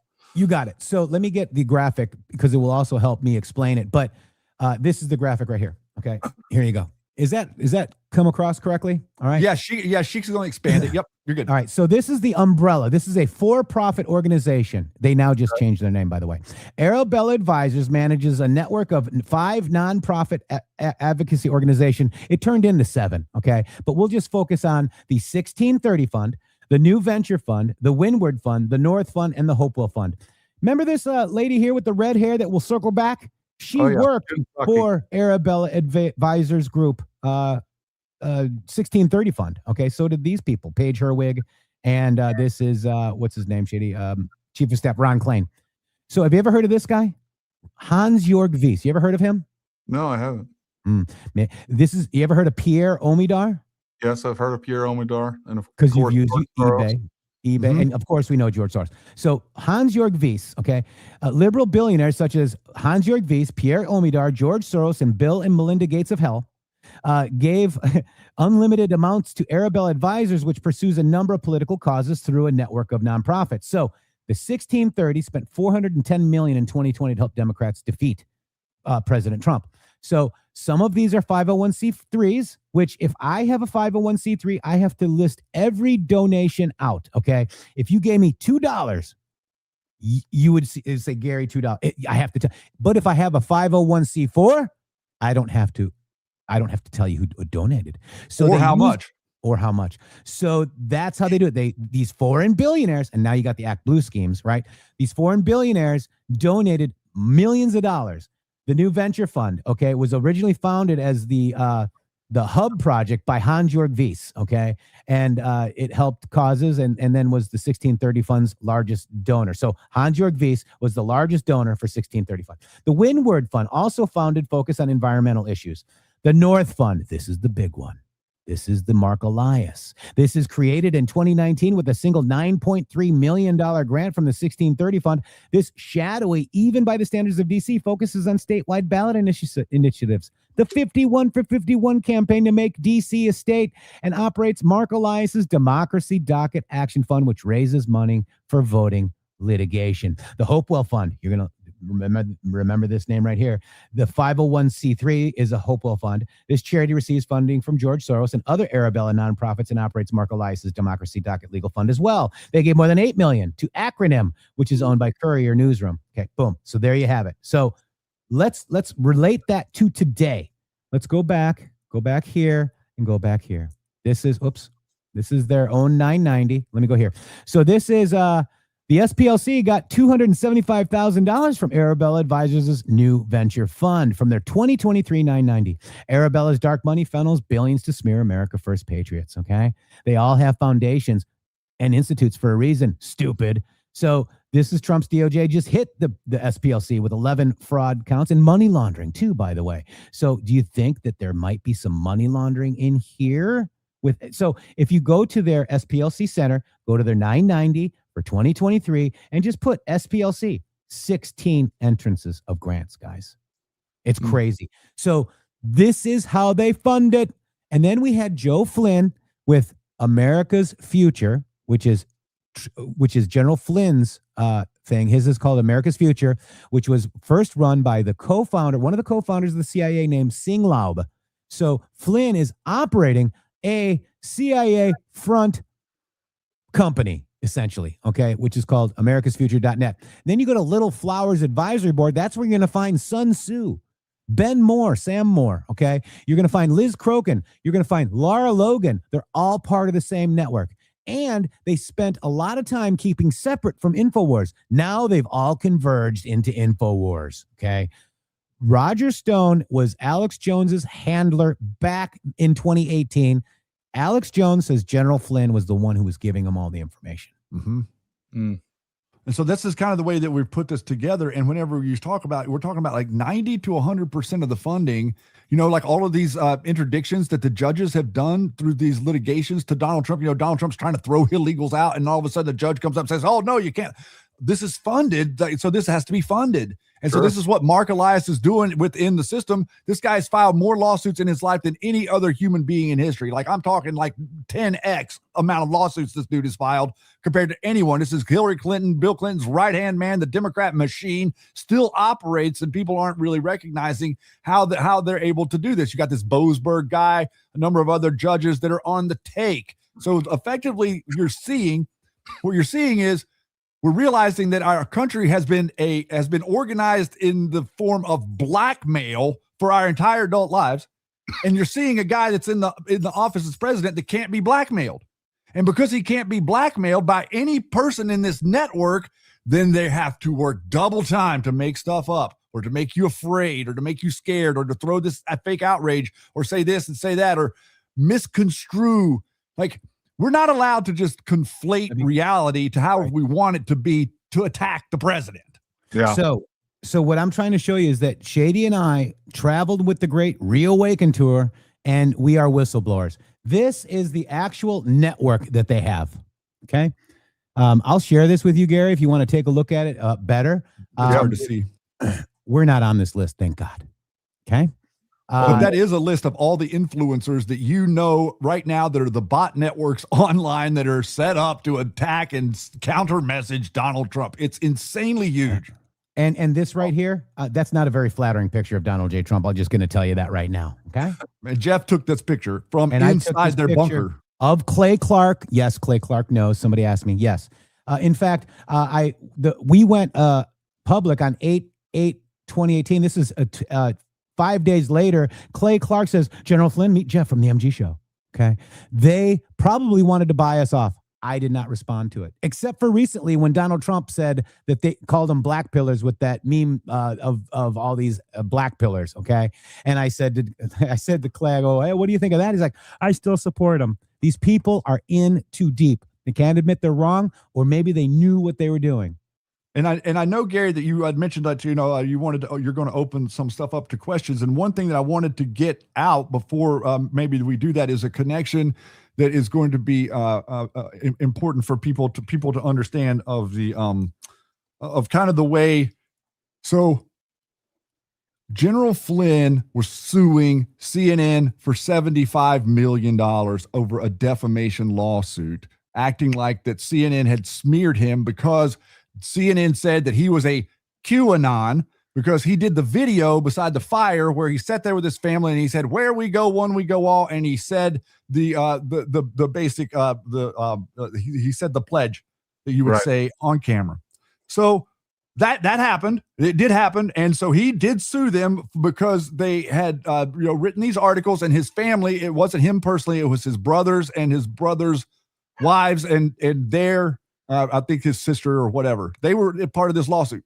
So Jeff was called into this lawsuit. Actually, Jeff got subpoenaed into this lawsuit.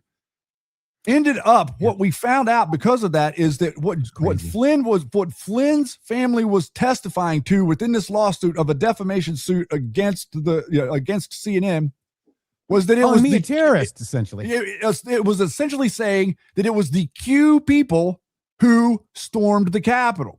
That the Q people were extremists, the Q people were terrorists, and the Q people were the hostile actors within the moment, and that they were somehow like the ones trying to stop it.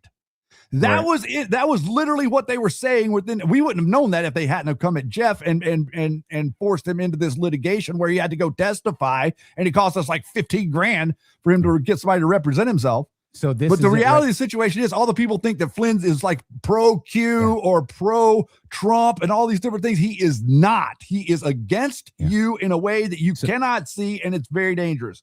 And so John P. Jack Flynn and Leslie Flynn, I did get communication from a Bolger, who is this lady here. Karen, this was CNN's lawyer, Catherine Bolger, right? Probably like Whitey. She was BuzzFeed editor, Steele Dossier. She's known as the Steele Dossier lady. Huh. Interesting, right? And it was done. And my Bruce Reinhart was the judge. So I'm in the guy that approved the Mar-a-Lago raid with Bolger being tested. And I can't tell you what I talked about. You know, that's how crazy it is. But this is it. The Flynns alleged that on January 6th, adherents of QAnon were among the most prominent members of the mob that stormed the United States Capitol in Washington, D.C. January 6th riot. Now, I showed you that General Flynn was, okay? But they had a guy with a Q hat. They wanted me there. I'm sorry. I can't, I don't want to say anything bad because I'm really pissed at these people. They've done a disservice to you, to me, and this country. Big time. Well, let's talk a little bit about Q real quick before we take some questions. I've always postulated that Q was ultimately another psychological operation perpetuated on the right. Look, and look, I haven't researched Q that deeply. Here's what I know about Q. Before I was even into social media or anything else, I would go into work, and I had a good friend of mine. He was a Marine. He worked for me, but he was someone that I knew to be sane, logical, and he would come in and he'd be like, Gary, listen to me, man. JFK Jr. is actually not dead, and he's actually going to appear when Trump is actually sworn in office. I'm like, he fell for it. Yep. Okay. And I kind of I don't know what this, and I started kind of looking at it on the internet, and this is before I had a YouTube channel or anything else, and I wasn't that interested in it, but I knew, I was like, well, this is some sort of op because this is bullshit. What are your thoughts behind, to me, what I know about it? I've always perceived Q as a psychological operation meant to embarrass the right, kind of fracture the right, because there is some fracture points in there. So you're right to a point. Okay. Because what happened was the movement was infiltrated by General Flynn and his digital asshats. And let me just Bannon? Bannon is Epstein. Yep. And Flynn. They're all together. Okay. Yep. So JFK Jr. is alive. I actually know the person. Shady and I both know the person that asked the question. How did Q answer it, Shady? No. Oh. So if Q says JFK Jr. is JFK Jr. alive and answers no, what does that mean to you? Yeah, but the context is, see, he doesn't understand any of the context because it's come at him from the side side angle of JFK Jr. So effectively the JFK Jr. So let me explain it like this. In the facility of Fort Bragg in North Carolina, there is the John F. Kennedy Psychological Operations Division. Sure. So the John F. Kennedy Psychological Operations Division out of Fort Bragg is who I believe ran this operation against Q of JFK Jr. is alive. That was a psychological operation being run against the quote Q movement, Q people, whatever you want to call them. The operation of Q, take out QAnon, take out any of it. And we would love to like expand on this because this is a little bit of the reason that we ended up in the place that we're in. The Q operation was communications coming directly from the president of the United States in a manner to circumnavigate the mainstream and alt media channels to communicate messages directly to people, human beings that wanted to understand what was going on in global geopolitics centric to America being taken down from the inside out.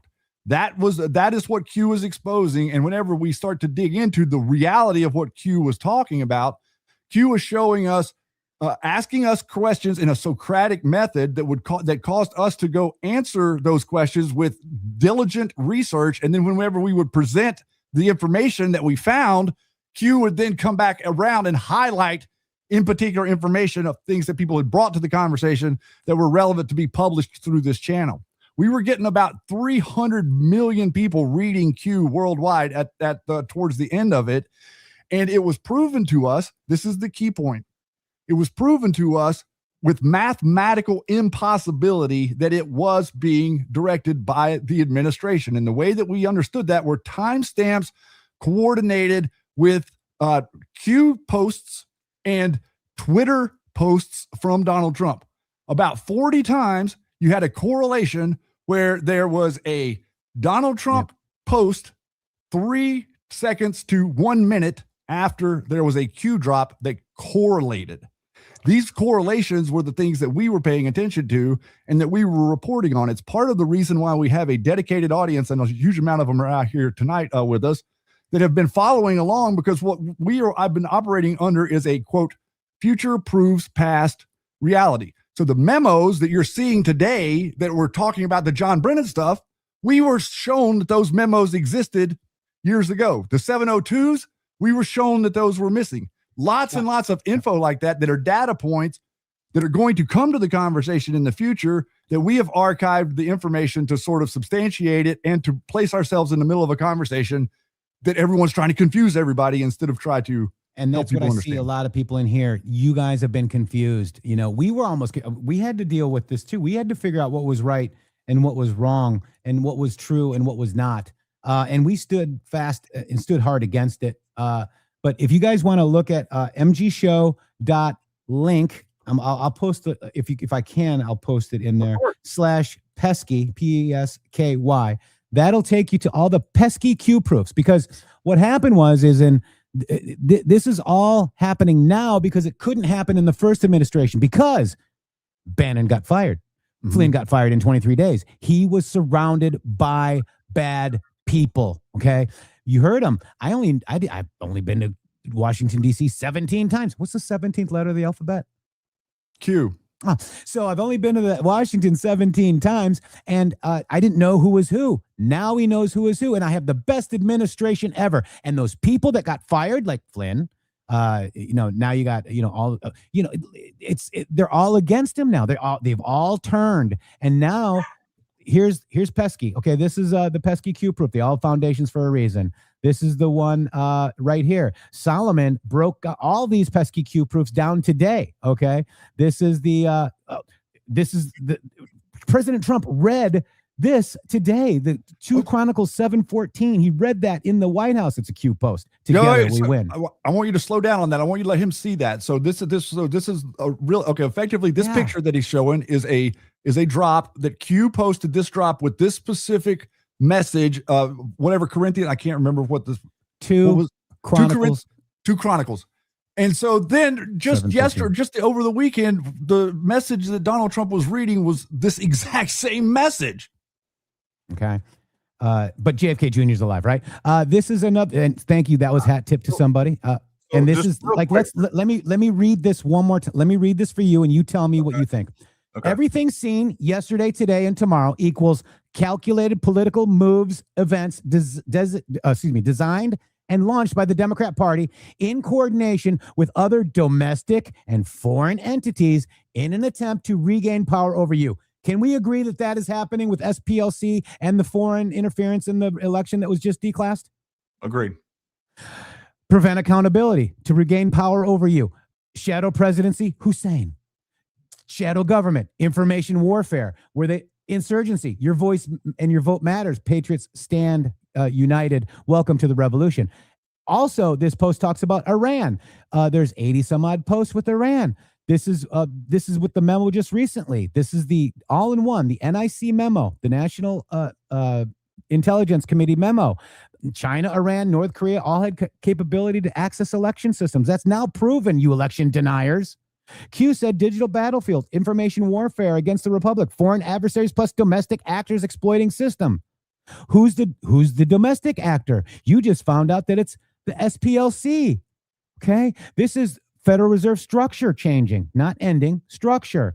This is arrests will come. It will be biblical. That is a Q post. When he says this whole disease temple, that's the YouTube link from Q talking about biblical, and we have it all. Okay. Kashyap Patel was mentioned. Kashyap Patel, name to remember. I was on CNN, and all these digital soldiers hated that I was on CNN. Cash liked it. He didn't care because I wanted him to get the nomination. But I was on there 12/5/2025 and on Anderson Vanderbilt, Cooper. And then they were trying to say at that moment, the reason that Jeff went on CNN was because what they were getting ready to do is they were all setting up this op to try to make it where Donald Trump wouldn't pick Kash for the FBI director.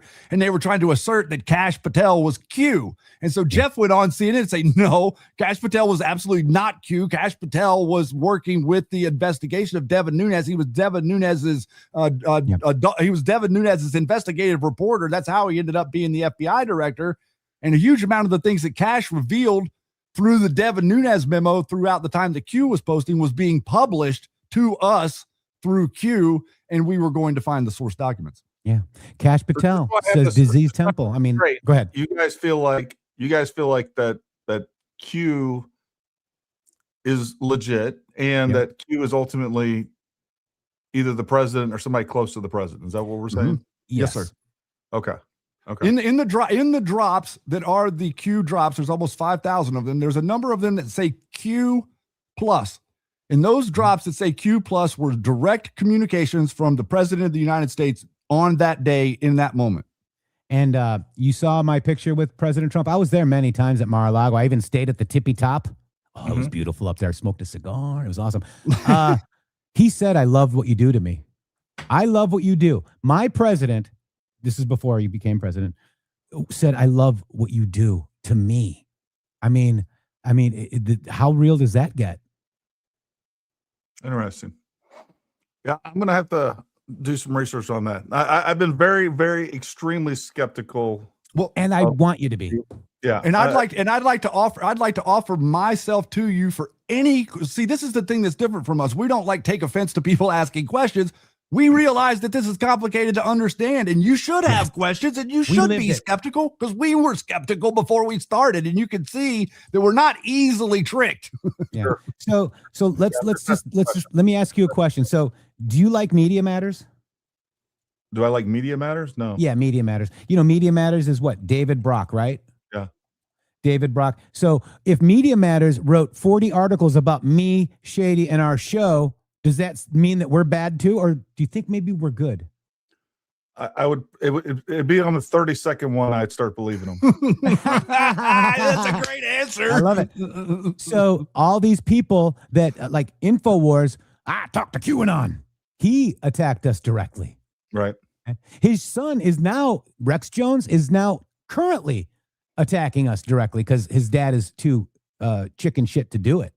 I'm telling you, we're over the target. And by the way, we had the Rumble. I showed Rumble. I said, hey, guys, could you guys look at this and maybe bump it a little bit somehow?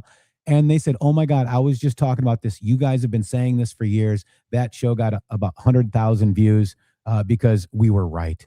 And I don't like to be right, but we have been right so often because Q is essentially Donald Trump's platform. And effectively, the reason that we're able to navigate so smoothly is because we have an understanding of where he's going. We knew that we would be going to get this stuff in Iran. There was no question in my mind whether or not we were going to get it. We knew that we were going to be sealing up that border in a way that they wouldn't be able to stop. We knew that there were going to be investigations coming downhill into John Brennan. And what we also know is that John Brennan is going to blame Obama, and Obama is going to hightail it out of America one day because he's going to get pinned down in this. There's really no way around it because Obama is the one that set him up to do it. Clapper's going to say Obama told me to do it. Brennan's going to say Obama told me to do it. That's what they're going to do. Yeah, not if we lose the midterms. And I do think this is part of it. Like, I agree. The midterms will be safe, and bank that because that's what a Q post is. Midterms will be safe. We've done our job. Will you do yours and vote? And just recently, didn't Donald Trump just sign an executive order to ban mail-in ballots? Yes, that's going to eliminate their ability to do this 50. This 51 to 49 thing, Gary. Do you remember being young? Did you ever remember an election being 51 to 49? What are you talking about? Well, you used to be younger. And whenever you remember a time, whenever the elections were like 61 to 39, you know what I'm saying? Like now that's like every single election cycle, it's 51 to 49, 51 to 40. That did not happen. That doesn't happen in a real election. Yeah. Yeah. And I do think part of their desperation is to make sure that we lose the midterms so they can't, it's going to damper their ability to investigate and hold a lot of these people accountable. And obviously if we lose 2028, I think that is a key component of this and why they're pushing all of this stuff so hard to damage Trump in the same way that they were pushing the Russia stuff so that they could tie him up from investigating the corruption of the Democrats. I do think that is a huge element of this. It absolutely is. It's the element. Yeah. Yeah. But listen, what if we gain seats? Aren't all these people, these Groyper people and these idiots are saying, oh, you're going to do this, you're going to do that. What if gas is back down to under $2 a gallon? What if the whole Iranian thing is settled and no longer we have a boogeyman? What if we start to actually normalize a lot of these different things and the Americans' pay is starting to go up and, we really do become the energy output center of the world? It's going to be really hard to go back to Democrat. It really is. Yeah. It does. So I want to show you that. Like I showed you this in the beginning, right? You guys like cash chat? You guys like chat cash? Do you guys like? Okay. So this is the book that I got from Cash Patel. It says, to Jeffrey, thank you for the support and great show. In the Matrix, MG show, where we go one, we go all, Cash Patel. Okay. So now what? Thank you. Because your chat are, they're arguing because they're believing the narrative that they've been given by the false decoders of Q. And I understand that. But there's a reason why I got a where we go when we go all from Cash. He's been on our show 4 times. And I appreciate, like I said, I appreciate all of you. I'm not contentious. I'm not contentious with anybody that has a healthy skepticism. As a matter of fact, I appreciate Gary bringing us on here so that we can talk about it, because I feel like that the reason that people are confused is because everybody that has talked, it's not easy to understand, but once you understand it, it is easy to understand. And we have this unbelievable knack to be able to explain it in a way to where we can make it consumable because of the confusion set around it. Donald Trump is the man in the arena. He has set all of this in motion. During the Q drops, they said, this is a D5 avalanche that you're going to see. We are going to cripple this system in a way that it can no longer function. And I'm here to report that I believe that that is exactly what he's doing. And I think that it's working. And I think that the reason that these people have all turned on Trump, I don't think they would have turned on Trump if they didn't think that what he was doing was working. That's just my opinion. And you know, and I feel like that syncs perfectly up with the messaging that we've been sort of the and I know we get excited. We do get excited, Gary. I'm sorry. I apologize for that. This is my thing with this too. It's like I am definitely extremely apprehensive and skeptical of Q. That being said, so was I. Everything you guys are saying are absolutely true. One of the big things that is going on today is there is a clear suppression, and Trump doesn't help himself, by the way, when it comes to messaging. I don't know why.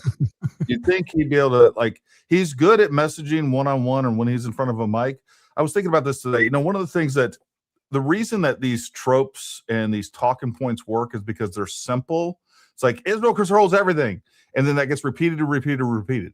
Donald Trump is the master at messaging because he says very simple things and then he repeats them, like, you know, I mean, stupid things like Sleepy Joe. Like, that's all, like, you immediately, that resonates with you. It's a very simple messaging.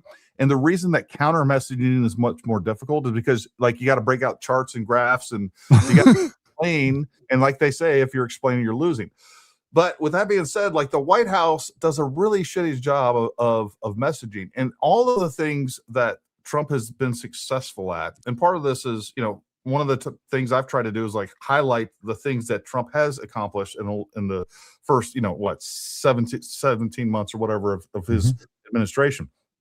So, you know, that is overridden by the Epstein files and, you know, Israel's controlling Trump and all of these other things. And they're on the defense so much, which is what the Democrats want, obviously, and the Groypers and the woke right and all the people. They want them on the defense. And so they're constantly on the defense. And they do need to get better at some of the messaging, because Trump has been extremely successful. Like, I've said this 1,000 times before, like, if all he did in the first 4 years was close the border, done. I'm voting for the next person that's going to replace him. I'm good with that. But he's done so much more. And if we can get a successful outcome in Iran, which I think we can't, not only can, I think it's almost assured, you know, but that remains to be seen. I think you're right. Number one, we are already, like, our fuel exports are way up. Our energy production is way up. You know, there's a ton of things to look at the success of this administration. And if we had an objective media, they would be pointing those out. And I don't have to buy into a single thing of the Q thing to believe that and endorse everything that we talked about. But, correct. You know, right. What I will do is I will do because it is, I know what I know about Q, and it's very little, and I've never looked at it positively. I'll be the first to admit. And it does need it does deserve to be looked at. Has Trump done any Q memes? Has he ever tweeted any or posted any Q memes? Lots of them. Right? I don't know if he has or not, to be honest with you. Hundreds of them. He's posted hundreds of Q memes within the last year. And it's okay, not because you have your lane. Our lane was reporting on Q. I was very skeptical at it. And then I'm like, holy moly, right? I was actually skeptical of Donald J. Trump because he went to Hillary's wedding, okay? Or Chelsea's wedding. And I'm like, well, is he going to be another Ross frickin' Perot? And then we had that speech. We had that speech that got Donald Trump elected, that was posted by Q many, many times. Our movement, that you guys know that, you've probably seen it. Yep. And that was posted by Q many times. And it talked about the Clinton cash and all the corruption. I'm like, holy moly, this guy is speaking my language. And that's what turned me into Donald J. Trump. So I was actually skeptical of Trump. I thought we were going to have another Ross Perot. Yeah. And there's a bigger conversation that has to do with it, and I'd love to dig deeper into it with you. That has to is in the particulars of the way that the Federal Reserve was created, and the reason that a lot of this news needed to come out the way that it did about how our country is being controlled, because our country isn't being controlled just by optics and messaging. There's a deeper layer to that. But one thing that I'd like to tell your audience that you probably didn't hear about would be the JMIC agreement in the Middle East that has been currently or recently revealed that Donald Trump, through the Abraham Accords, has made a pact with these different nations of the Middle East surrounding Iran, effectively boxing in Iran, called the JMIC, which is effectively like a NATO type entity that's functional. So this JMIC entity is the one that initiated this blockade. It wasn't Donald Trump that stepped in and initiated this blockade. This group that was created through the Abraham Accords, which we could talk about is more associated with the things that happened with Q, but through this JMIC agreement, they requested this blockade against the ships going in and out of Iran. So we are effectively, the United States is in a productive, functional relationship with multi-pronged Middle Eastern relations that are a bilateral nature, not this conglomerate crap that we've been used to our whole life. Well, that's the thing too. And if we can get Iran out of the picture, I mean, 90% of like everybody agrees that, you know, the Middle East is one of the biggest problems of any region. And if we can get Iran out of the picture, 90+% of that goes away. 90% of the problems either directly or indirectly caused by Iran. I mean, there's no doubt about it. This is one of the things I've talked about. We talked about it at length last night as well. It's like we have kicked the Iran can so far down the road. They do not deserve to exist. We cannot allow them to get a nuclear weapon. It is an existential threat. Maybe not now, but it is 5, 10, 15, 20 years from now. I don't want my kids being stuck in and grandchildren being stuck in a Middle Eastern war that never ends with a nuclear armed Iran. That is a real threat, and we cannot allow that to happen. Let's do this real quick. Let's take a quick break and just kind of go through. Let's hit a few super chats and questions and things like that. Thank you, Bolo, for becoming a new member. We appreciate you. S Bud, thank you very much for that. Rebel. Let me see. And we greatly appreciate you inviting us over to talk about this stuff candidly, because the conversation has been very diluted and it's made confusing on purpose. And hopefully we've navigated with some sanity. No, you're scaring me because I'm like, okay, I see what you're saying, and what I don't want to look. I don't want to be captured by anybody, and I definitely don't want to be fooled. And I always look negatively at Q, and I still do, but this is the first sane conversation I've ever had with anybody that is associated with. That's a great compliment. That's an amazing compliment. I have said it 100 times. Like, I'm convinced that most of the Q people went over to the Candace, that they went from Q to Candace. The fake Q decoders and bots that were attacking us. Yes, they did. That's correct. The QAnons. I think if what you're telling me is true, if Q is directly associated with this president, I have no doubt that there would be a flood of misinformation and disinformation used to delegitimize Q without a doubt. So that resonates with me a little bit there, and I definitely, you got my curiosity up. Here's the most important question you're going to receive for the next 6 years. For all the MG show people, peanut butter on French toast, yes or no? I'm a no. I'm a no. You just broke poor Bronson's heart, I can tell you that. I'm sorry, Bronson. No, I'm so sorry. I'm willing to try it. How about that? I don't think I've ever tried that. I would try it.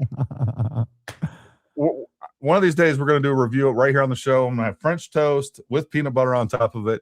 Domsey, thank you very much. We love you, Domsey. You're the best. Thank you for gifting 10 Paramount memberships. I got to get a new mouse. I've been saying this for so long. Oh, they're saying that I failed because of the Bronson's question. Oh, man. Yep, I knew you. I like peanut butter. My initial reaction was no as well. And I'll tell you, I think he's slowly been indoctrinating me because I do want to try it, and I just haven't got around. I will try it. Yeah, so it's good. So it's like it's seeping in. Yeah, I'll try it. Yeah, I'll try it. Gary Melton is very factual. I like hearing his take on things. So glad to find out about Paramount Tactical. Thank you, S Bud. We appreciate you. Thank you, S Bud.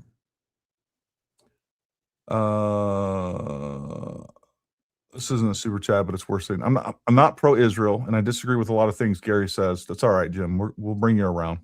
We'll open your eyes. But I believe he's 100% right on Candace in this assassination. It's the most plausible answer. The evidence is mountainous. And let's just take it down to the simplest.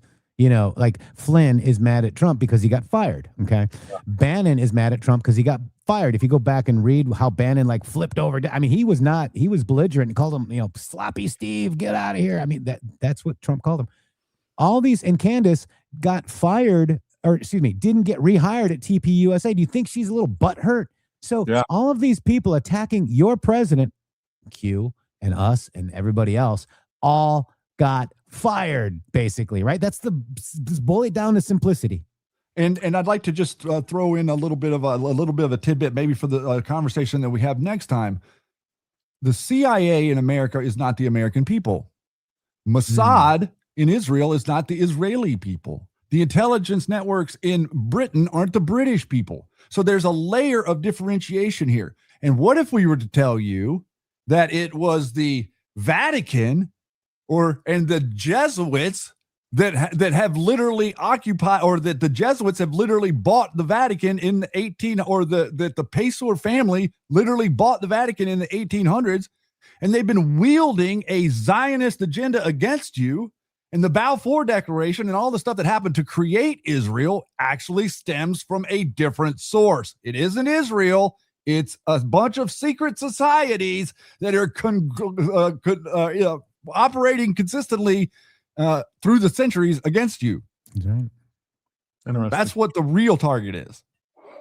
And when you get, like, Gary, try this. Shady taught me this. When you get one of these trolls trolling, ask them what their lodge number is. They shut up real quick. It's really funny. Yeah, it really is. If you say, what's your lodge number, they go away. Free.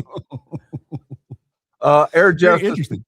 people say Candy should take a good look in the mirror. Do you know why she can't both eyes? That's true. Maybe she doesn't even have a reflection, too. What do you think about that, Eric Jeff? That could be true. What an observation. She goes, she don't want to be a bat. I don't want to be a bat. I've always said she looks just like the sloth off of I don't know, whatever that Pixar movie is. Oh my God, I love that guy, the sloth. Yeah. Oh wow, I haven't made that correlation. I think you might be onto something with that. And there she is right there. Side. That's completely. Oh my God. Side by side, I'll tell you. Eric Jeff for the win. I wanted to say two things. Number one, people were saying that you want to be a moderator. We'll happily make you a moderator if you. We'd love to have you. The other thing is, somebody told me that I missed one of your super chats, so throw whatever I missed down there, and I want to make it up to you, buddy. So sorry about that. And Air Jeff for the win with that. That was great. With that, Air Jeff for the win. I love it. Gal Sharpton continues to mention, by the way, Dr. Altoids calls Candace Gal Sharpton, continues to mention the round because it's one of the very few legitimate questions keeping the grift industrial complex running. Absolutely. Did you see? I have it on my X. I'm following you, Gary, but I'm not sure if you're following me yet. I followed you back. Okay, good. I just posted. I don't know. It was Candace Owens' husband said it best. Quote: "You have a degree in griftology, and you're the professor of grifting at the University of Grift." Her husband said, and she's agreeing. Yes, I love it. That's who I am. Crazy. Right? Wow. These people are stupid. They're not smart. I remember that interview. I mean, they were playing it off as sarcastic, but there's so much truth in it. You know, the foundational Truth is lie. said in jest. Yes, exactly. Mm-hmm. The foundational lies that Candace has to continue to perpetuate, and she is, that Tyler was never on campus and that the texts are fakes. And that's why she's going after the gun. That's why she said that the photos were a stock photo. That's the photo of the real gun. And that's also why she came out either today or yesterday saying that there were all these look-alike Tyler Robinsons, which doesn't make sense because, and she's referencing when he had a maroon shirt and shorts on, but when he actually committed the murder, he was in all black. He completely changed. So none of that makes sense, but you're absolutely right. Well, she has to continue the grift, and those are the two pretty much foundational theories that are going to allow to keep that alive. Because once you introduce Tyler to the campus, TPUSA, you're going to have to start making some hard links between TPUSA, the Jews, the French Foreign Legion, miniature assassins inside the utility ports. Like it gets real weird. So one of the most interesting things I think that we've learned throughout all the stuff in the research that we've done is how they use the term projection. How they use the tactic of projection, I guess is a better way to put it. So Occam's razor, the most simple solution is commonly the most likely. So Yep. what we're seeing is with this Southern Poverty Law Center, and we're seeing with this Tyler Robinson guy. You've heard of them talk about the 764 cult and stuff like that with some of the stuff that's been coming out of the FBI. Have you heard about that before? Yeah. Okay. 764 and 09A. I've done podcasts. Yes. Order of 9 angles. Yep. Yeah. Right. So all of this stuff is connected in the background. The 764 Order of 9 angles is connected directly to your military generals. Okay, in a way that people don't really understand the quote unquote religion that's actually going on. Southern Poverty Law Center is part of in coordination with Discord. Discord is where they run these operations out of. Tyler Robinson and his furry buddies were all over there in Discord. So you've got Southern Poverty Law Center in conjunction with all this nonsense that Candace Owens is doing, and all these other people are effectively trying to taint a jury pool that would be set up to convict Tyler Robinson, who effectively could be looked at in a way if he was in these Discord chat rooms with these people being weaponized to be put forward. It could be that they are projecting that he is working for someone and he was really doing things for someone else. That's the way that we kind of look at these different things. How he was motivated could have been personal. It could have not been personal. That's obviously speculation, but the reality is the way they act like they're protecting an asset. I don't disagree with that. There's definitely this weird, and by the way, I've talked about this like literally from, I did a lot of research, I actually went to Butler, PA. I feel the same way about Thomas Crooks, by the way. And then when this happened, I immediately linked that. I said, hey, there's a reason we don't know the digital footprint of Thomas Crooks. There could be a bunch of things going on. But I also interviewed Chase Hughes, and I don't know if you know who he is, but he specializes in cognitive warfare. He also specializes in everything from marketing, using these assets in cognitive manipulation, from personal coaching to marketing to, you can use like all these things. Yep. And this is the thing. And you said something earlier about the psychological operations down at Fort Bragg. I also know what psychological operations do on the military side. I don't think that they were involved. I do think psychological operations and uncapitalized are involved. Everything that we're talking about right now is really almost mainstream. The ability to brainwash someone, to influence someone. Look, it's used all the time. And you better believe there's other nation states that are doing this. You better believe that there's these Democrats / socialists / George Soros types think tanks that are doing this.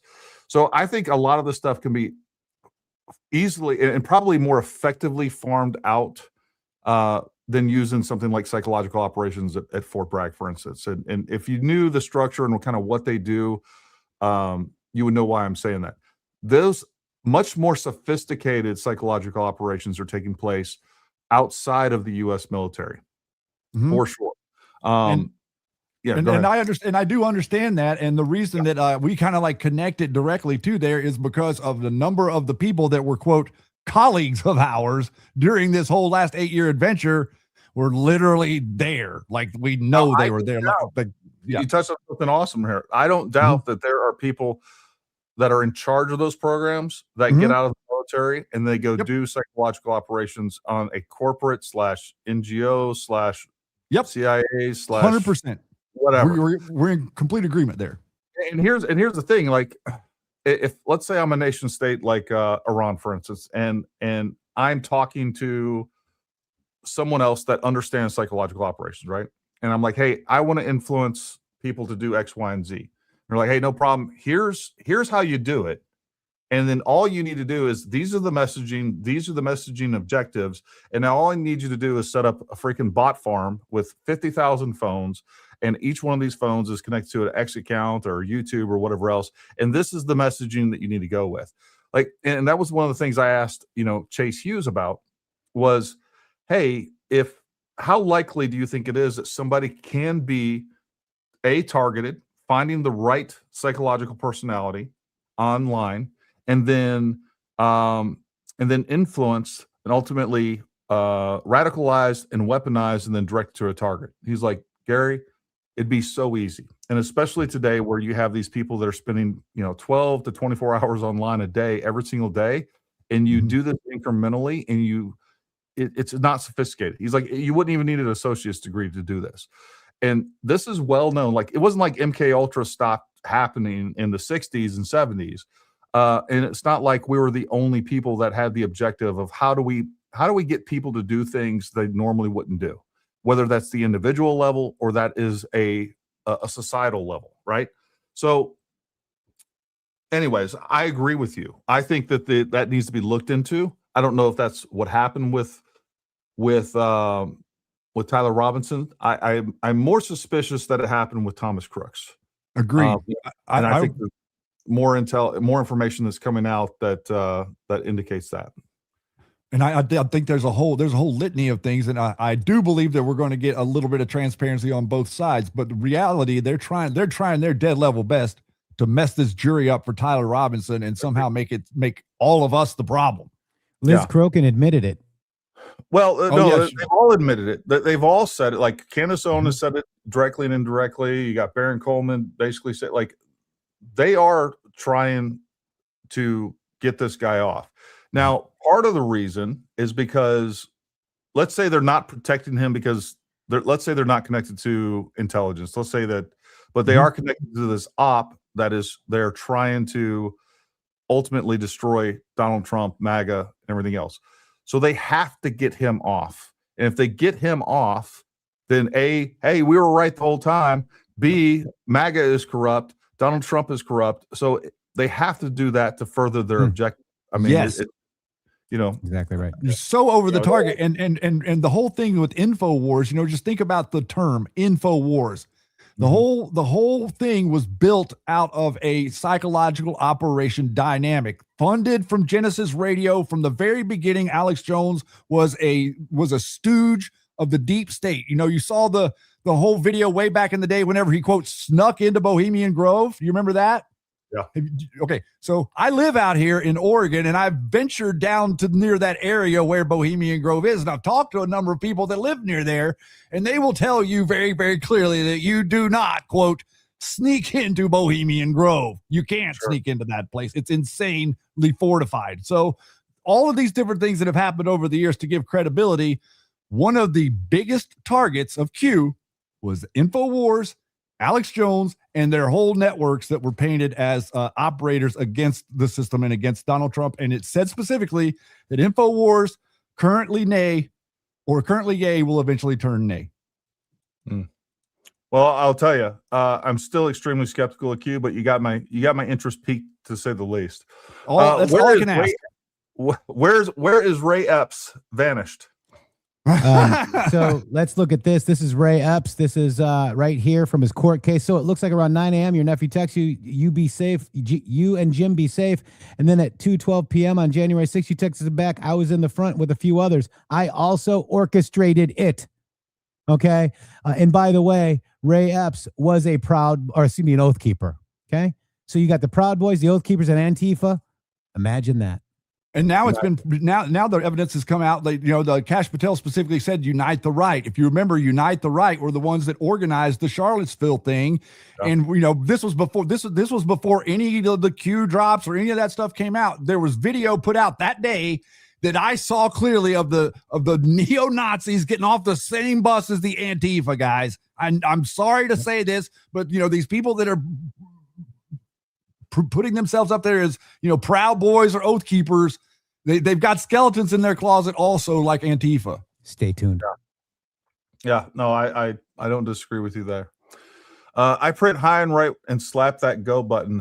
Why when I stress myself in practice, TR was under stress undoubtedly. He was also high right in my opinion. Unfortunately, he didn't miss. Kind of hard not to at less than 200 yards. Yeah, I don't doubt that he was stressed. Look, from my non-psychological, I don't have a PhD in psychology. I don't have a PhD, period. But what I can tell you is that I've been in the military with guys that don't get stressed in certain circumstances. I can tell you the least amount of stress that I ever encountered was during gunfights. But my point about this is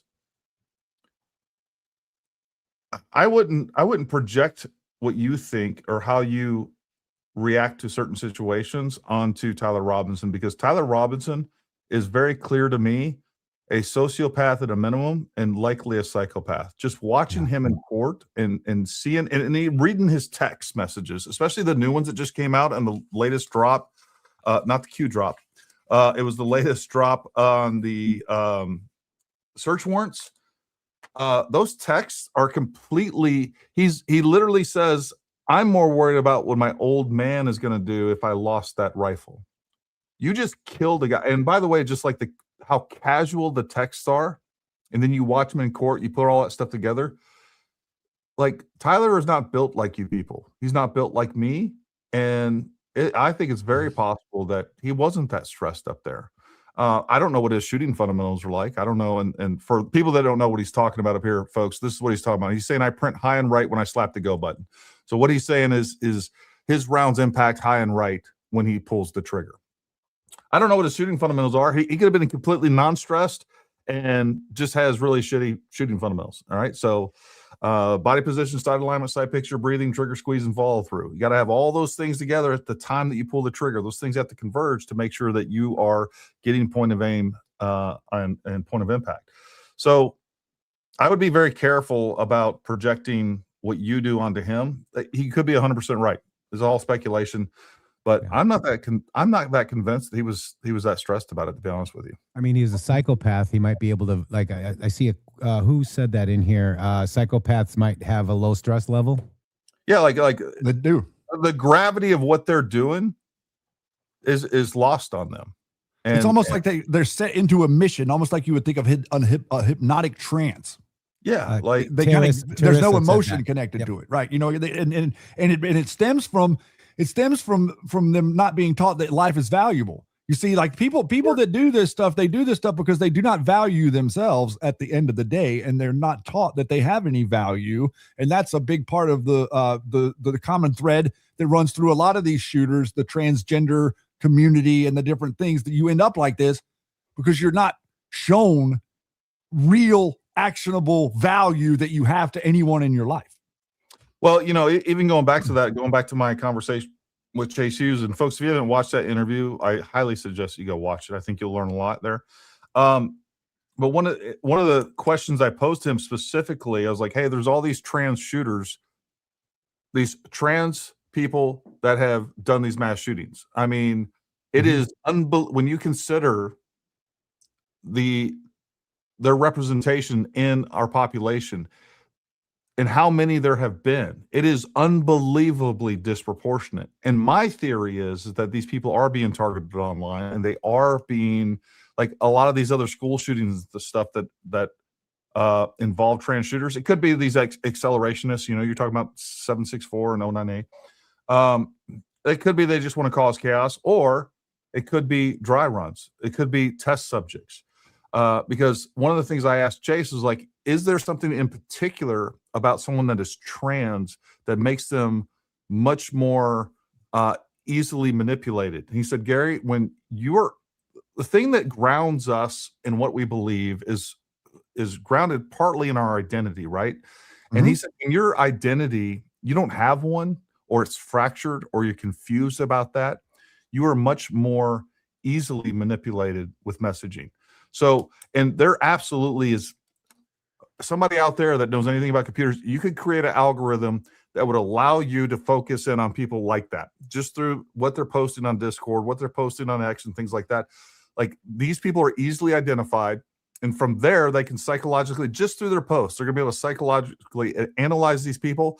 And then over here, they'll just grab the formula for that personality type. We take this, we plug it into this, we feed them this information over this amount of time, and the next thing you know, you have somebody that is radicalized, weaponized.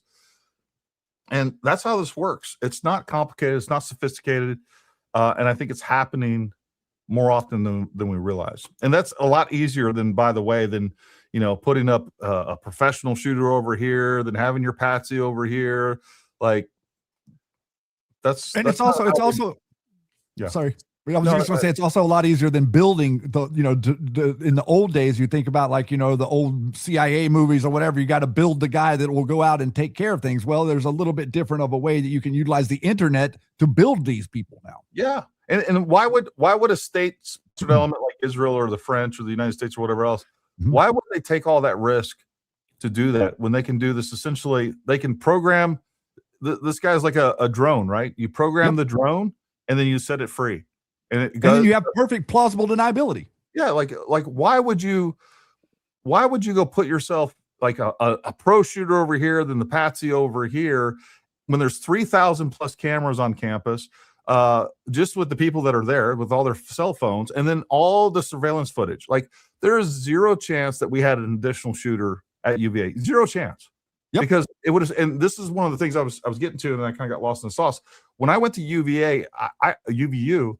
I realized like that place is so much smaller than what it looks like on TV, and everything is simpler than it looks. Like once you're there and you walk his path and you see where he left the gun, and you come to the courtyard there, like all these places were like, oh, there was a shooter over there. Like I could literally toss a rock to that point. It is not nearly as far. It's like a quarter as far the distances that it looks on TV. And the idea that somebody would be in this position or this position and they were able to get a shot off without someone being able to see them, it's absolutely ludicrous. But you got to go there to see that. And because I was still open to the idea that this maybe this isn't completely solid. But when I was there, I was like, man, there's no. Well, that's how you reach your conclusion. Yeah, it's like there's all these other things, seeing this and seeing what's happening here and understanding like where the crowds were on the second floor and the line of sights they have of the entire complex and just how everything's laid out. It's zero plausibility that anything other than what we see in this. And then on top of that, we've gotten a lot more information that's come out in court and in additional court documents and search warrants. Like from top to bottom, this is such an airtight case that it's just ridiculous to think otherwise. And another thing that people won't talk about is the idea that whenever they're saying this stuff about a different shooter and all this stuff, there was one shot. Yeah. There was one shot that day. So you're saying effectively that the round that was in Robinson's rifle was already spent and this other person took the shot. Or they'll say they timed the shot, which is very difficult to do. And you would definitely hear, I don't care how close. Again, just the fact that you have people at different distances. So if you're at 100 yards and I'm at 75 yards, and even if we took the shot at the exact same time, the time for that sound to travel would have to be calculated. Like it's just ridiculous. Yep. It is. But it's great. Like you're making this thing so complicated when it's actually very simple. Never mind me getting into, the exploding mic theories and all the other stupidity out there. It's part of the reason that I was drawn to your information was because of the no nonsense approach that you brought to it in a very factual manner to put it out there, and that you weren't afraid to actually publish what it was that you found. Because I've noticed a number of other people that are sort of in this genre back away, and then they act like, oh well, maybe there's it. They're not strong in putting their information out there and say this is my conclusion. Yeah. Well, and look. At the beginning of this, the first, I don't remember exactly when I went to UVA. I have to look. I think it was early October or late September. I can't remember now. I was open to whatever. Like I was smart enough to know that I wasn't smart enough to know everything, because we had a lot of information that was missing. And so, I had people on and I entertained the idea of exploding mics. And then I was like, this is dumb because it just defies physics. Okay, well, maybe there's another shooter somewhere else. And I had people on and we discussed this. But once I went there and I came back and I really had time to think about it, I was like, all right, this is what I believe. I'll listen to your evidence. And if your evidence outweighs the evidence that we know to be true, I'll entertain. Like, you come out with this additional information tomorrow and additional evidence of Israel was involved, the French were involved, there was a sniper somewhere else. Hey, man, I'm down with it. Like, all you need is evidence. But what you're not going to do is convince me by saying, hey, this is all fake and you should believe this because it sounds cool. Like, that's what they're doing. It is. They do to us. That's what they do to everyone. That's a good way to put it. That's what your chat's doing to us right now. Some of them. Exactly. You're 100% It's all right. good, and we're here to be big boys and big girls and have real conversations, and that's what we're here for, Gary. And appreciate that so much from you. No, I Thank you. haven't been looking at the chat, and folks down in the chat and moderators, look, we're not going to put up with anyone being disrespectful to guests. So make No, sure they that really haven't. But and they're just being very like, we're Candace people. You know, I am not a Candace person.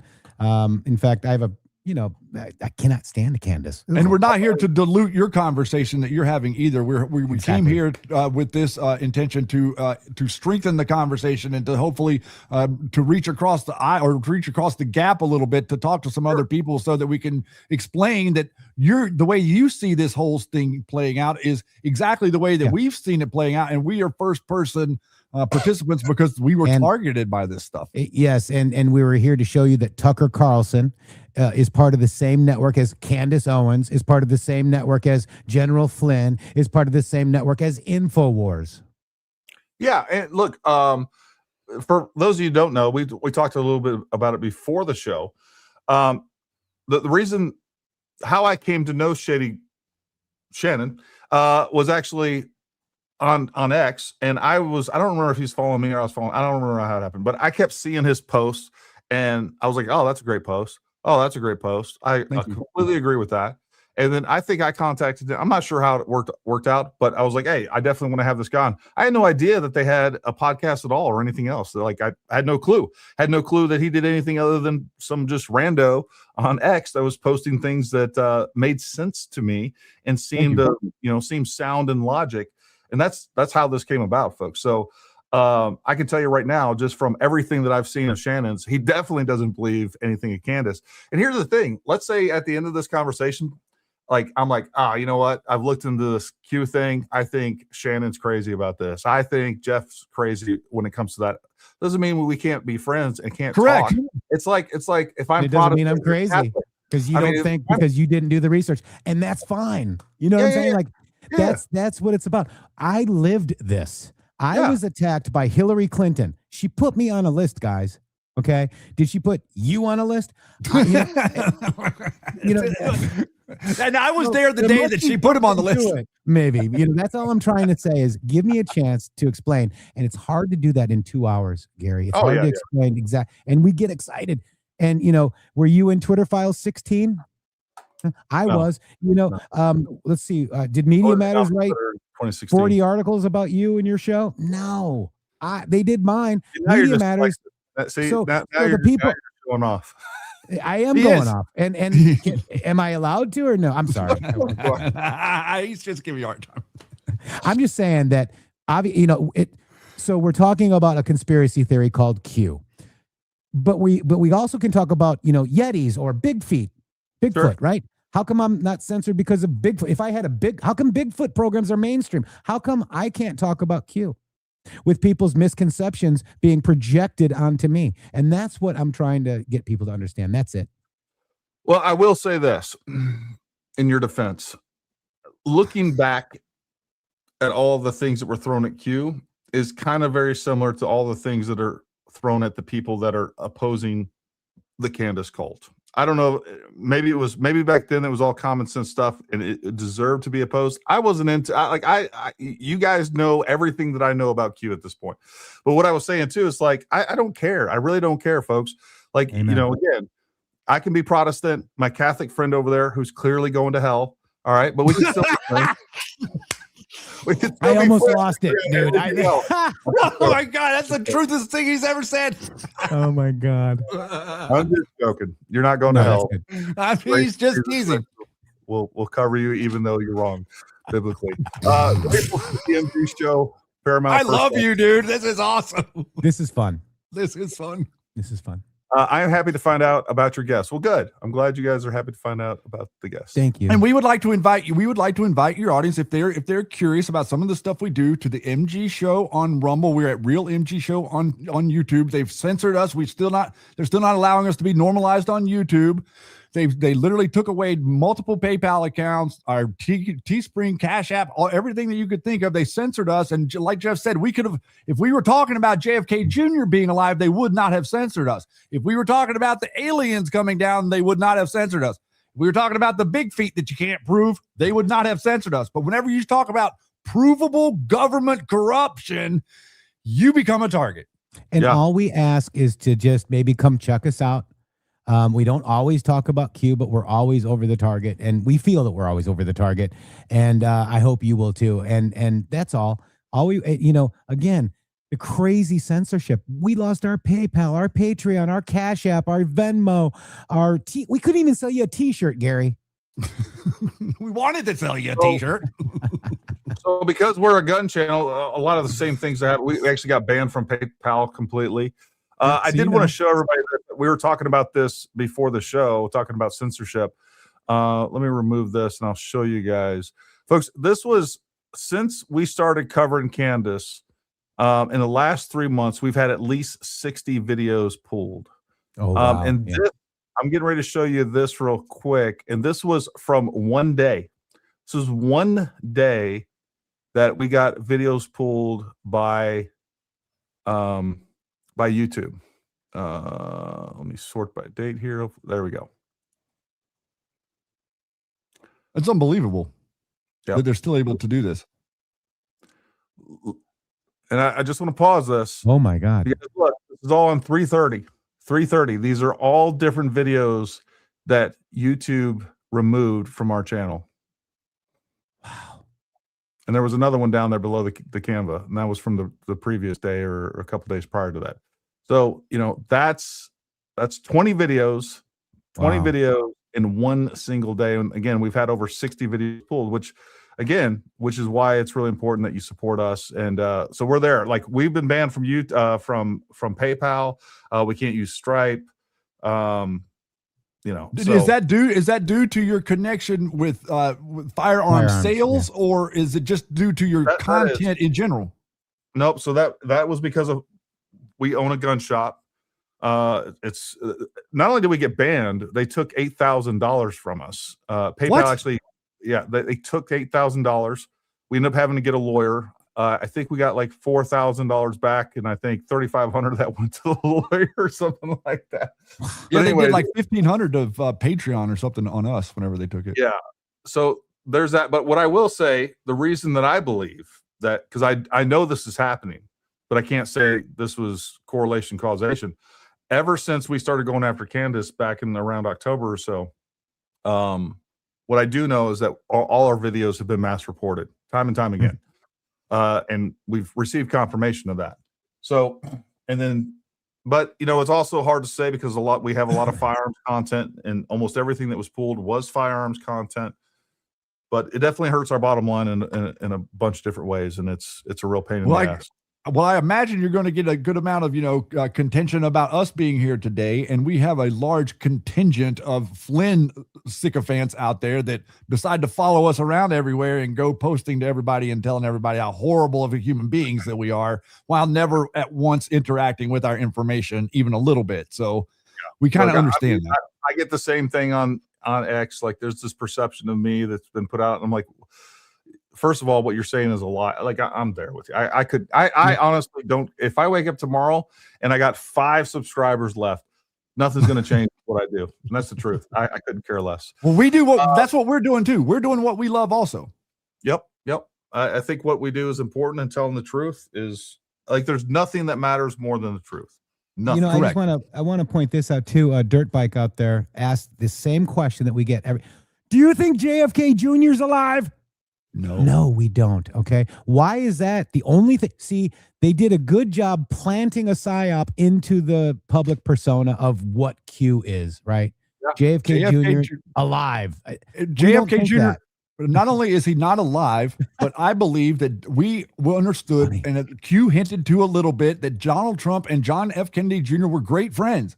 They were really close friends, and they did a lot of stuff together. And there was a person that wanted to be a senator that didn't want John to be senator. You can figure out the math if you'd like to. But the person that became senator was probably behind John Kennedy not being alive, just like they're behind the narrative that he is. Yeah. No, it's crazy. I don't know.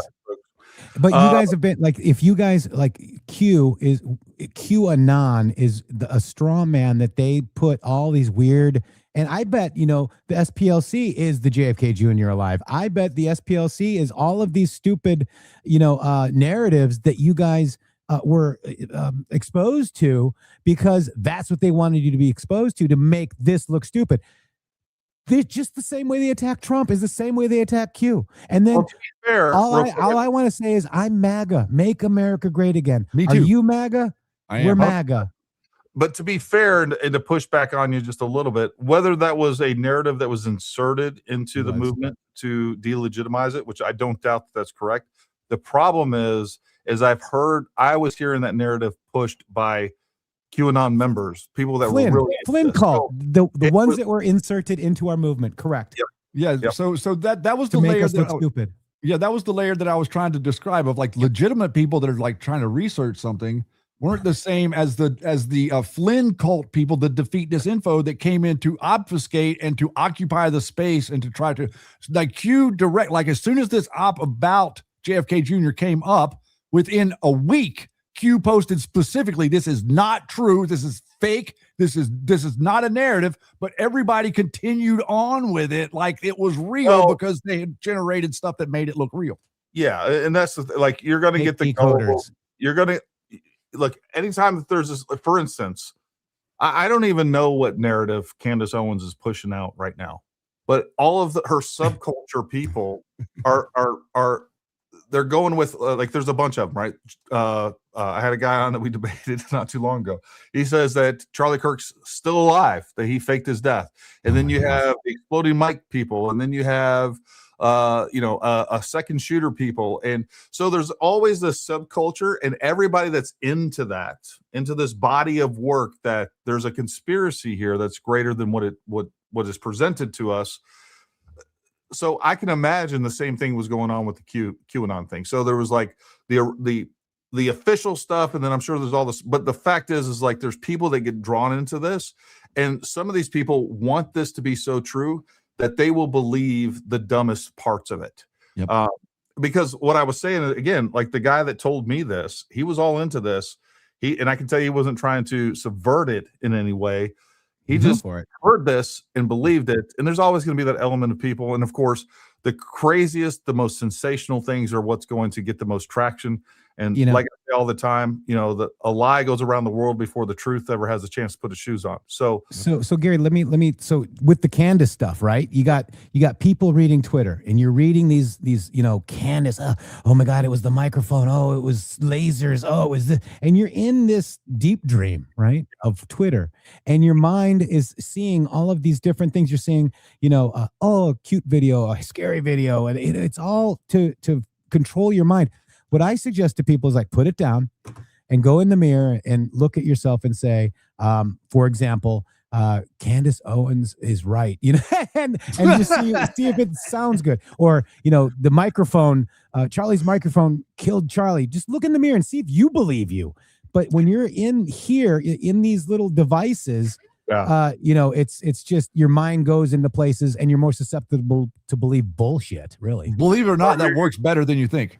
Yeah, and you're asking unreasonable people to do something reasonable, and it's just not that would be true, but it is to make a point. But a lot of these people that were attached to Candace that are bots, right? That are paid for, and the program that they use is called Tweet Attacks. You can spin up 500 X profiles, all phone verified, in 5 minutes. 500, and if you have all these bots, and now they're getting more. Now AI is involved where they can respond to you. So we were used. Tweet Attacks was used against us in Trump administration version 1, and we even had the people admit it to us because they said we were using it. So obviously they were using it, and it's a Chinese program called Tweet Attacks. Well, and you're touching on something I think that's really important, and it comes down to cognitive security, right? And cognitive security or understanding your own mind. Just understand that you are vulnerable to these things, right? And that's one of the things. Like, I am scared to death. I don't want to be tricked. We've all bought into BS before, right? Like, there's a thing that we believed. We've all done it, and we were like, "Hey, we're 100% believing this," and then we find out it's total BS. We've all been there in one form or another. And that's the thing is like, I am so skeptical of everything until I'm not. Like, I need the evidence for this, because I realize, and this is one of the things that Chase Hughes said the same. He's like, bro, I'm just as susceptible to this stuff as anybody else. And when you can admit that to yourself and understand, like, hey, I need to protect my mind. I don't need to trust my feelings. All right. I don't need to even trust my brain. What I need to trust is logic and evidence. And that's how you just, like, the government does trick you, right? The government lies to you for sure. Even Donald Trump's government will lie to you. They'll tell you things that aren't true. Like, we just can't take everything at face value. And then, but what, you know who else lies to you a lot more is social media influencers, for sure. For sure. The internet is full of freaking liars, because they know the more sensational, the dumber the story, the more clicks they're going to get and the more people that will believe it. So the way that we sort this out is through logic, reason, and evidence. It's the only way to do it. And if we realize, because that's the thing right now, like, there are so many of these Candace cultist folks that believe this so hard. They believe, like, they believe it. They are so sincere, and they do not believe that they can be tricked. And it's the same as the JFK Jr. people. Yeah. This is a very similar track that you're talking about right now. It's the same. That's the same way that they have been convinced. And a lot of it, I think some of it's legitimate, but I think a lot of it is fake. Well, that's how disinformation works. It's truth sprinkled in with a lot of BS. They confirm what they do every time is they'll show you something. This is how they prime people. They show you something that they can verify as true. And this is where people get confused. And this is where people say, Candace brings receipts. She does not bring receipts. She never shows evidence of the material claim.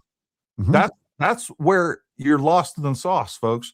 She'll show you evidence that Fort Huachuca exists. She'll even provide evidence that, Mitch Snow was at Fort Huachuca. But what she can't do, so now you're like, oh yeah, I'm totally believing this. This is just true. But what she can't prove is the material claim that some crazy, meeting occurred, in that Erica Kirk was there, Brian Harple was there, and the same thing goes with the French Foreign Legion assassination. Whether we're talking about the assassination of Charlie Kirk or the attempted assassination on her, we have no receipts of any of these things. So Egyptian planes. The Egyptian planes. Egyptian planes. Mel P. Husker 4275 says, mind blown. It's a lot to absorb. We'll have to rewatch 10X to get it all. Can't wait to research this info. Thanks, guys. God bless you, sir. I agree. And one of the things I did was take a screen grab while you were talking and showing the different 501c3s that were attached to that corporation. That's something I want to research. And I also want to research some of these different entities.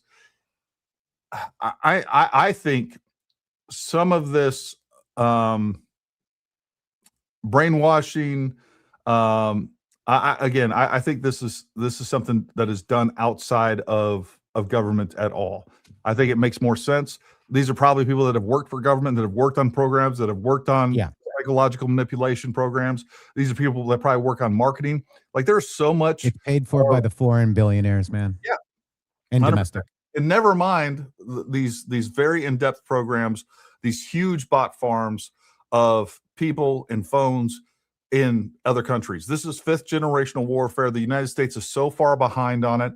They don't even have a counter to it. Like, we're not doing that. And they don't even understand how effective it actually is. And we should have our own bot farms pumping out left and right and counter narrative. Yeah, and what's interesting too is, like, Joe Biggs, InfoWars, right? Yeah. Was the first person that was Michael Hastings' friend. Okay, this goes back. Michael Hastings. You guys remember the Rolling Stone Michael Hastings guy? Yeah. You remember that, Gary? I do. Okay. Did you know that Flynn and Charles Flynn wanted to kill him for that article? Really? McChrystal. Oh yeah, McChrystal and Flynn wanted to kill him. Guess what happened? He died. Guess who went on the internet and making posts like, oh, so sad, too bad you hit a light pole? Joe Flynn. Multiple text messages. Psyops have been going on for a long time by the same people. So the same people that we're attacked by are the ones that you're attacked by. Same people.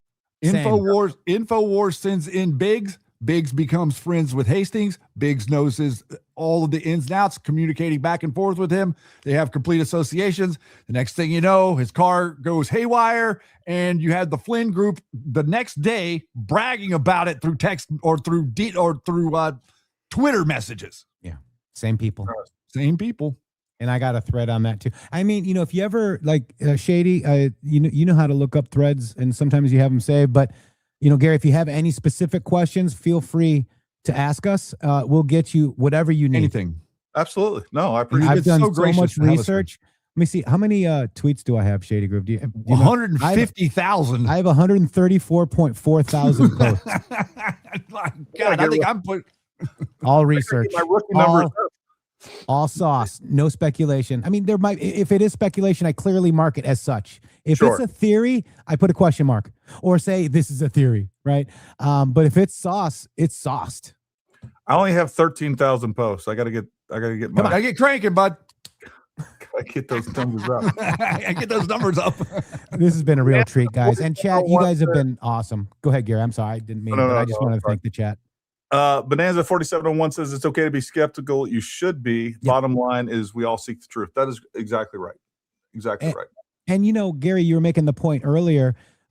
If we're proven wrong, we admit it, right? Yeah. I don't have to stick to an agenda. I don't have an agenda. The only agenda I guess I have is truth. And if I don't have the truth and Gary comes and says, look at this. Wow, Gary, you're right. I was wrong. And I've done that. I was wrong to think that General Flynn was a hero, just like Q said. Yeah, Okay. no, I thought General Flynn was a great addition to the Trump administration, and I realize now I couldn't have been more wrong. Boom. And so And he calls us a POS and I'm blocked. Yeah, so he basically said that we were POSs, and he's praying for our audience. Whenever the reality of the situation is, I can, with evidence, go and look up what America's future is, and I can show you exactly where it stems from. America's future was started by Jack Singh Laub. Jack Singh Laub was part of the initial OSS, the beginning of the CIA. As a matter of fact, during the Korean War, Singh Laub was responsible for sneaking in the CIA agents into North Korea, and that's how North Korea became a boogeyman state. And it's the same type of scenario that happened in North Korea in Trump administration 1. The mountain that housed the nukes went boom. Nobody talked about it. Well, the mountain that housed the nukes in Iran went boom. And what Q explained to us was that uranium that is buried, that Donald Trump is talking about, the dust plus the uranium that they have, it came from America. This is going to be a big Q proof. We're going to find Rosatom sent that uranium over. The uranium that ended up in North Korea and Iran went through Canada. It went out of the State Department through Hillary Clinton and Robert Mueller, and John Brennan approved the sale. That happened. And I think that's going to come out. And when that becomes true, Gary, you can call someone and say, wow, guys. There, you hit the mark on that one. I totally believe that. I know that the Clintons had sold uranium. I'm very aware of that. I've heard the story before. I don't doubt any of that's true. That's for sure. That was put out by Q in 2018. Mm-hmm. Oh, wow. That was information that was published by Q, along with all the stuff about COVID being created in a lab, and Cuomo in New York, and people going into the nursing homes. That information was not in the public arena until it was published by Q. So real quick, this is Dark Money non-profit headed by General Flynn, right? There's Joe Flynn admitting that he loves our research on Arabella Advisors. You know what I just showed you? Okay. There's my main thread. And then since being taken over, this is Singh Laub, founding member of the Central Intelligence Agency, americasfuture.net. That's General Flynn, guys. He took it over. Look at, here he is, General Flynn, chairman of the board. Who's America? There's Mary Flynn O'Neill. How much did she get? Oh, she made a lot of money. What about, yeah, wow. This is them taking the oath. Wow. This is what is the Q oath? It's not a Q oath. It's not a Q oath. Oh, it's them usurping Q, because Q said, remember your oath. Okay. And posted the oath. And posted it. And then they took it to infiltrate this it's the oath that you would take in the armed services or any. It's the same oath, no different of an oath. It was just the oath being posted by Q, explaining to people to stand in line, and then they took it and became opportunists. So this is all sauce. You see, follow the money, guys. This is what we do. This is why I was at the CNN court case. Okay. And I can't talk about what happened in there. You'd be really freaked out. Because they sealed it, by the way. His testimony has been sealed. The whole other case has been opened, but we still can't talk about his testimony because we believe that they think we know that they think that we are Q. Anna Owsley says, legit question, is Frazzle Drip real? So I did the research on the picture that they were saying that was Frazzle Drip, the fake decoders. It was a cover to a heavy metal album. Yep. It's a band. It's not real. Well, not Frazzle Drip, not the band, but it's from a cover of a band. I can't remember the name of the band. I'll have to go dig it up. But it was like a 70s. Pizzagate is not real either, guys. Correct. Okay? Pizzagate is a lie.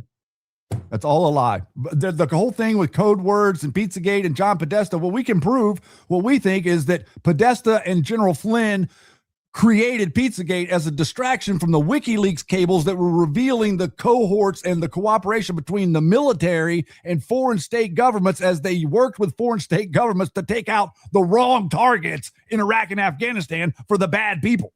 Do you know who That's got what fired? the WikiLeaks cables were really showing. Do you know who got fired from Trump's administration for Pizzagate? Who? Mike Flynn Jr. In the early Trump version 1, he was expelled from the administration's periphery because of him promoting the Pizzagate theory, So, quote unquote. I know we're going to get a lot of hate from this, but listen to this, okay? So there was a FBI document released about symbols, okay? Symbols like all the pedophile symbols. They made a meme saying pizza equals boys, hot dog, whatever. That was a meme. It was fake. Who was behind it? Liz Crokin. Who's Liz Crokin? Is she on? Oh, she's on AmericasFutures.net. She's paid for by Flynn. She wholly supports Candace Owens, by the way. And she perpetuated Pizzagate. Like Pizzagate is in her wheelhouse. You got this guy, Ben Swan. Everybody will refer to Liz Crokin and her Pizzagate. So, well, we can show you Liz Crokin on Virgin Galactic Branson's Island. Yeah, I do have that. And she got brain damaged. Just leave it there. Just Google Liz Crokin brain damage. You'll find it. You'll find it. I don't doubt that at all. Mike Klikovich says, explain how this is not gematria, i.e. just correlating data points. There's not a logical line of reasoning, just information overload. So not gematria. We're not gematria. And there's so let me explain that real quick. There is absolutely, because I don't have anything. Yeah, there's absolutely zero gematria associated with Q. The only thing that what you might be confusing was correlations between some of the 1A, 2B, 3C, a couple little code type things like that were set up, but it's not gematria. And as a matter of fact, it was a little bit to push back on some of the nonsensical gematria that was out there. Yeah, and we actually were infiltrated by somebody that is now an idiot for gematria, and he's no longer with us because he just totally went anti-Trump. So we think that the gematria, some of it, right, is anti-Q stuff to make us look stupid. Mm-hmm. Fair enough. Yeah, look, I mean, I'll be honest with you. There were moments in here because you guys are covering a lot, and it is a lot of information. I was like, this feels like information overload. I would have to go through some of this stuff to verify, to confirm or deny some of this stuff. But I also know that you guys clearly have researched this, and a little bit of that is, it's like if I try to, like, somebody that doesn't know anything about the Candace Owens thing, and I just start like, hey, this is what happened. I can go through this. I can tell you what's going on. It's going to feel like information overload to them because it's the first time being exposed to it. And I was literally thinking about this as you were talking through some of these things. I was like, all right, this gives me a little bit of additional reserve, but at the same time, I was also throwing the counter narrative in my head, like, well, they clearly have all this information. I'm going to give them the benefit of the doubt. Folks, I'm not telling you to believe anybody. I'm not telling you to believe me. I'm telling you to believe them. I'm just saying, now you have exposure to some of the information. If you want to find out additional information, they've given you the resources to do that. You can go right to Jeff's page. You can go right to Shannon's page. They have that information. That's not something that you get typically from someone like Candace Owens. They keep that hidden knowledge, and they don't tell you their sources. They don't give you the information. They throw a lot of words at you, but they don't give you an opportunity to provide the information that would allow you to confirm or deny some of this stuff. So while some of that was going through my head, at the same time, I was also tracking that, like, okay, if I want to know more about this, Jeff has actually given me exactly what I need to do to figure that out. So take that for what it is. Nobody's endorsing anything one way or the other. Right. I'm still very skeptical of Q, but I've enjoyed this conversation for sure. And I know that just from mainly Shannon's posts, like I think 99% we agree on. And I do think just with my interactions with you guys here and on X, I mean, you've given more credibility to the Q theory than I've ever had, but again, I'm still skeptical. Understood. And Gary, we'd like people to our home base. We do have it YouTube here, but we don't really pay attention to it because they're, but our home base is on rumble.com/MG show. That's where all of our people in chat are. We read the chats there. That's where we go. But we are on all of your favorite podcast app, platforms, except they got us off Spotify because apparently we're over the target or something. Media Matters got us off Spotify, and we're trying to get that back now. And I would like to extend me personally. I'm Shady Groove on X, and I will not call you a name for asking a question. If you are curious or you legitimately want to understand, or you'd like a piece of the information that shows you, like, why, Shady, do you think this? I 100% will share it with you. And Gary, I will never call you a name because you say something that goes against something that I say, or be derogatory toward you because you don't agree with me. That is not the America that I grew up in. The America that I grew up in was that we didn't even fight about politics whenever I was young. So the realistic nature of this is we're trying to draw some sanity into this. We're not trying to convince you, and we don't believe in Q. We just understand that Donald Trump utilized Q to communicate with the worldwide group of people that understood things in an unusual way as a back channel to go around all of the media narratives. Well, what I will say is everything you presented to me is parallel with my beliefs without knowing a thing about Q. So again, that kind of gives a little bit of credibility. And again, regardless if I believe in Q or not, it sounds like we're on the same, we believe the exact same thing. We just got there through different means, It is true. Yeah. And you don't need Q to navigate Donald Trump, but it just gives us an extra edge on like how, why his messaging is a little odd sometimes. We sort of understand that more times than not. That's interesting. Penelope Huskers is slightly off topic, but Jeff, 70 pounds. Did you go carnivore? Tell us your secret. Because all you little hulksters He out listened there, to Shady. You're out there taking your vitamins. You're in training. I went from 270 or so. I'm 208 right now. 6'3". And I feel so good, man. And I'm back in the gym. I did the carnivore, and I got high blood pressure for a minute, but I reintroduced the vegetables and I can eat whatever else. And I got rid of the sweets. Every now and again, I do have like a Yasso yogurt bar, 5 grams of protein, and then 100 calories. That's what I do to get my sweet tooth away. And I eat a lot less now. I can't even go to a restaurant and they give you these plates that are so big. So I'm eating less, probably just exactly what I need. And basically it's exercise, the carnivore diet, eating right, and just drinking a lot of water too. I keep him busy every day. Because all you little hulksters. 208 pounds of twisted steel and sex appeal. That is Jeff. Boom! That's what I like he's the way you doing. think, Gary. Like we that. can agree Wow. on, buddy. We did agree there. Well, listen, Thank you, guys, I found this completely interesting for sure. And I enjoyed talking to you very much. We'll definitely have you on again. I would love to come on your show anytime. We'd love to have you. Yeah. Let's set it up for next week sometime. 12:05 Eastern is when we're on the show live on rumble.com/MG show. Gary, we would love to have you next week because a lot of our audience would love to hear about the nutty Candace stuff from your perspective, because we've actually played your ballistic stuff on our show. But we would really love to have you to write, to write the Candace clowns. I'd be happy to come on. I'll get with I'll send Jen your way. We'll get it planned out and we'll make it happen for sure. Any last words for the audience, gentlemen? Wow, I see the audience in there, and I totally understand where you're coming from. Just like my friends and family that don't like Donald Trump because they don't really listen to him, they don't understand it, and I understand why you don't like Q, or what you will call QAnon, and I understand that, and I respect that. It's okay. Everybody that doesn't understand it, it's because they don't.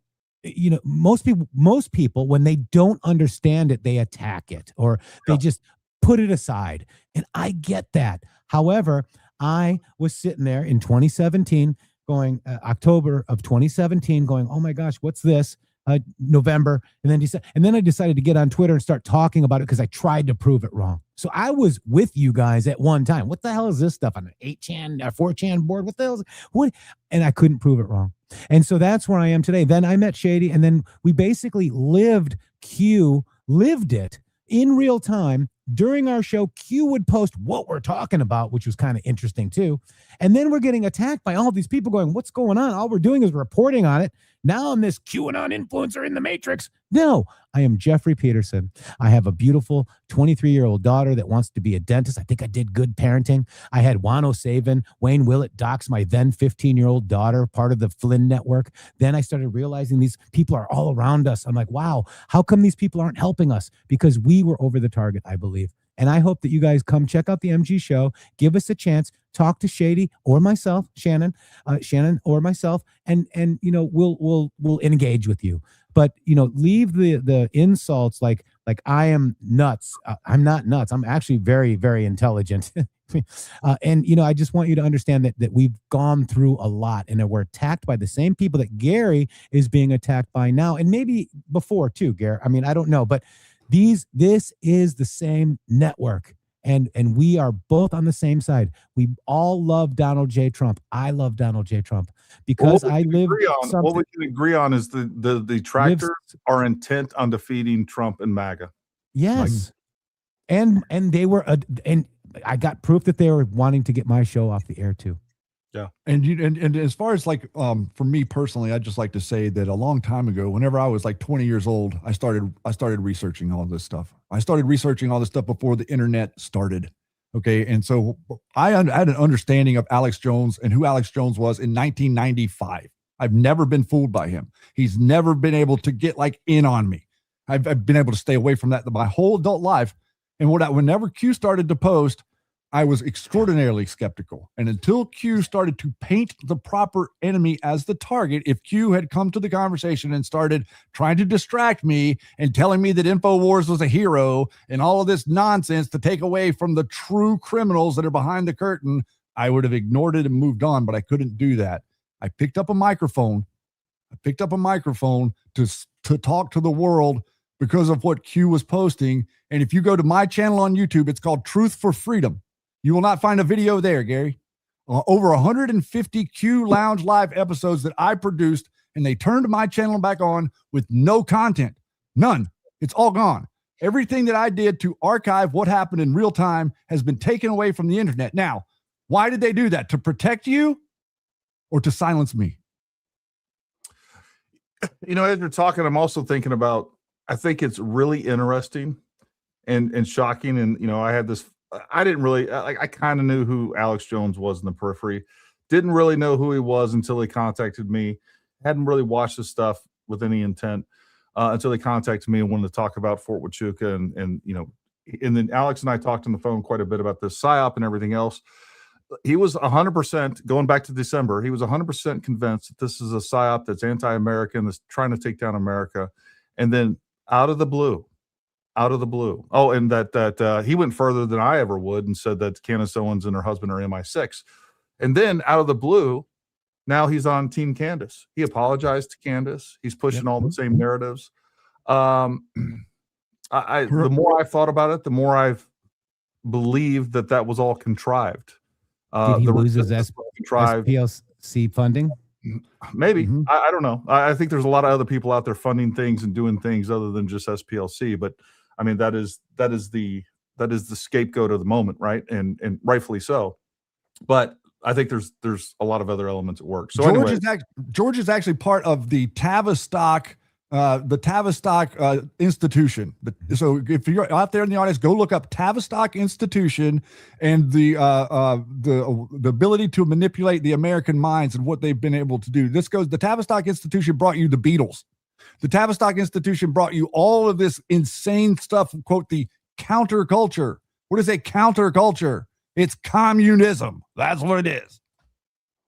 The globalist agenda repackaged for the right. That's Yep. what we're looking at right here, folks. Yes, sir. Well, listen. I got one more. Oh, thank you, Jen. I appreciate that. Jen got it too. Can you build a list of the true candidates? The group is big, but their behavior has to follow them. After this is resolved in court, they must pay. You know what? That is actually a great idea. It is a good idea. I showed you the network. Yep. This is one of my things. Is what I tell people all the time. Like when all of this stuff that Candace and her cult have been saying is proven untrue. Don't forget who was telling you the truth, even when it wasn't profitable. It wasn't. It wasn't popular, and that's kind of a side point that plugs into a little bit of this stuff that has to do with us. If I wanted to tell you that JFK Jr. was alive, I'd be a millionaire right now. Yeah. Yeah. If I'd have decided to go down the path that these people went, I saw person after person after person become millionaires. Juan O'Savin, Simon Parks, you can name them, became millionaires because they were perpetuating this reality that JFK Jr. was alive, and then they were brought in by the Flynn Network and Alex Jones networks and amplified to the point where they were made rich. But yeah, and the opposite side of that too is like we need a list of everybody that pushed this stuff so that we can continue to hold them accountable and throw it in their face every single day. Hey, remember when you were saying this and it turns out it wasn't true. So I love what you're saying. Don't bug me. It's a great suggestion, and we're going to make that happen. Well, listen, John, thank you so much. Somebody wanted me to I'll just retweet this in the Matrix with 3 X's on X, guys. Somebody wanted this list. Okay. It's hard to read, but you can throw it in, and look at it. People that they wanted to either own or control, guys. This is who they are. What we call that in the Intel community is a link chart, folks. That is a link chart. Yes, sir. I think, make sure you send that to me, Jeff. I'm going to throw that in Photoshop and play around with, saturation and exposure and see if we can't brighten that up and make it a little bit bigger. And if you get me your output, I would love it.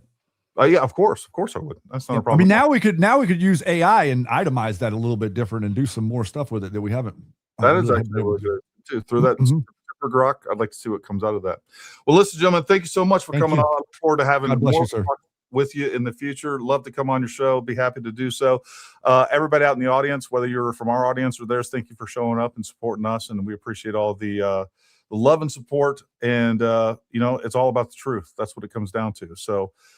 We got another great show for you tomorrow. Tomorrow, folks, we're going to be having Ashton Forbes on. This just happened a couple hours ago. I saw that. What's that? I saw that's coming up tomorrow. I'm excited about that. Yeah. So we're going to be talking about all the scientists that have disappeared. There's a lot more information coming out. Finally, we got national news. Ashton Forbes was covering this before I was. I started covering it, and I came across his work. We've been covering it before it was cool. It is interesting and perplexing, to say the least. I got some theories on it. I'll share that with you tomorrow. We're going to do a deep dive in some of the other people that we now know are potentially linked with this. There's too many of them to be a coincidence, to say the least. So make sure you join us tomorrow. And thank you so much for tuning in. You guys don't go anywhere. Oh, Jen, did you have anything? Yeah, I just wanted to let everybody know that Craig Sawman Sawyer, U.S. Navy SEAL, will be coming on Monday to talk about all things cartel and human trafficking. And then, of course, Tuesday, we have 6-time Naked and Afraid superstar EJ Snyder to talk about survival when the S hits the fan. Wow. That'll be great. Love it. All right, folks, until next time, stay armed, stay ready. We'll talk to you soon.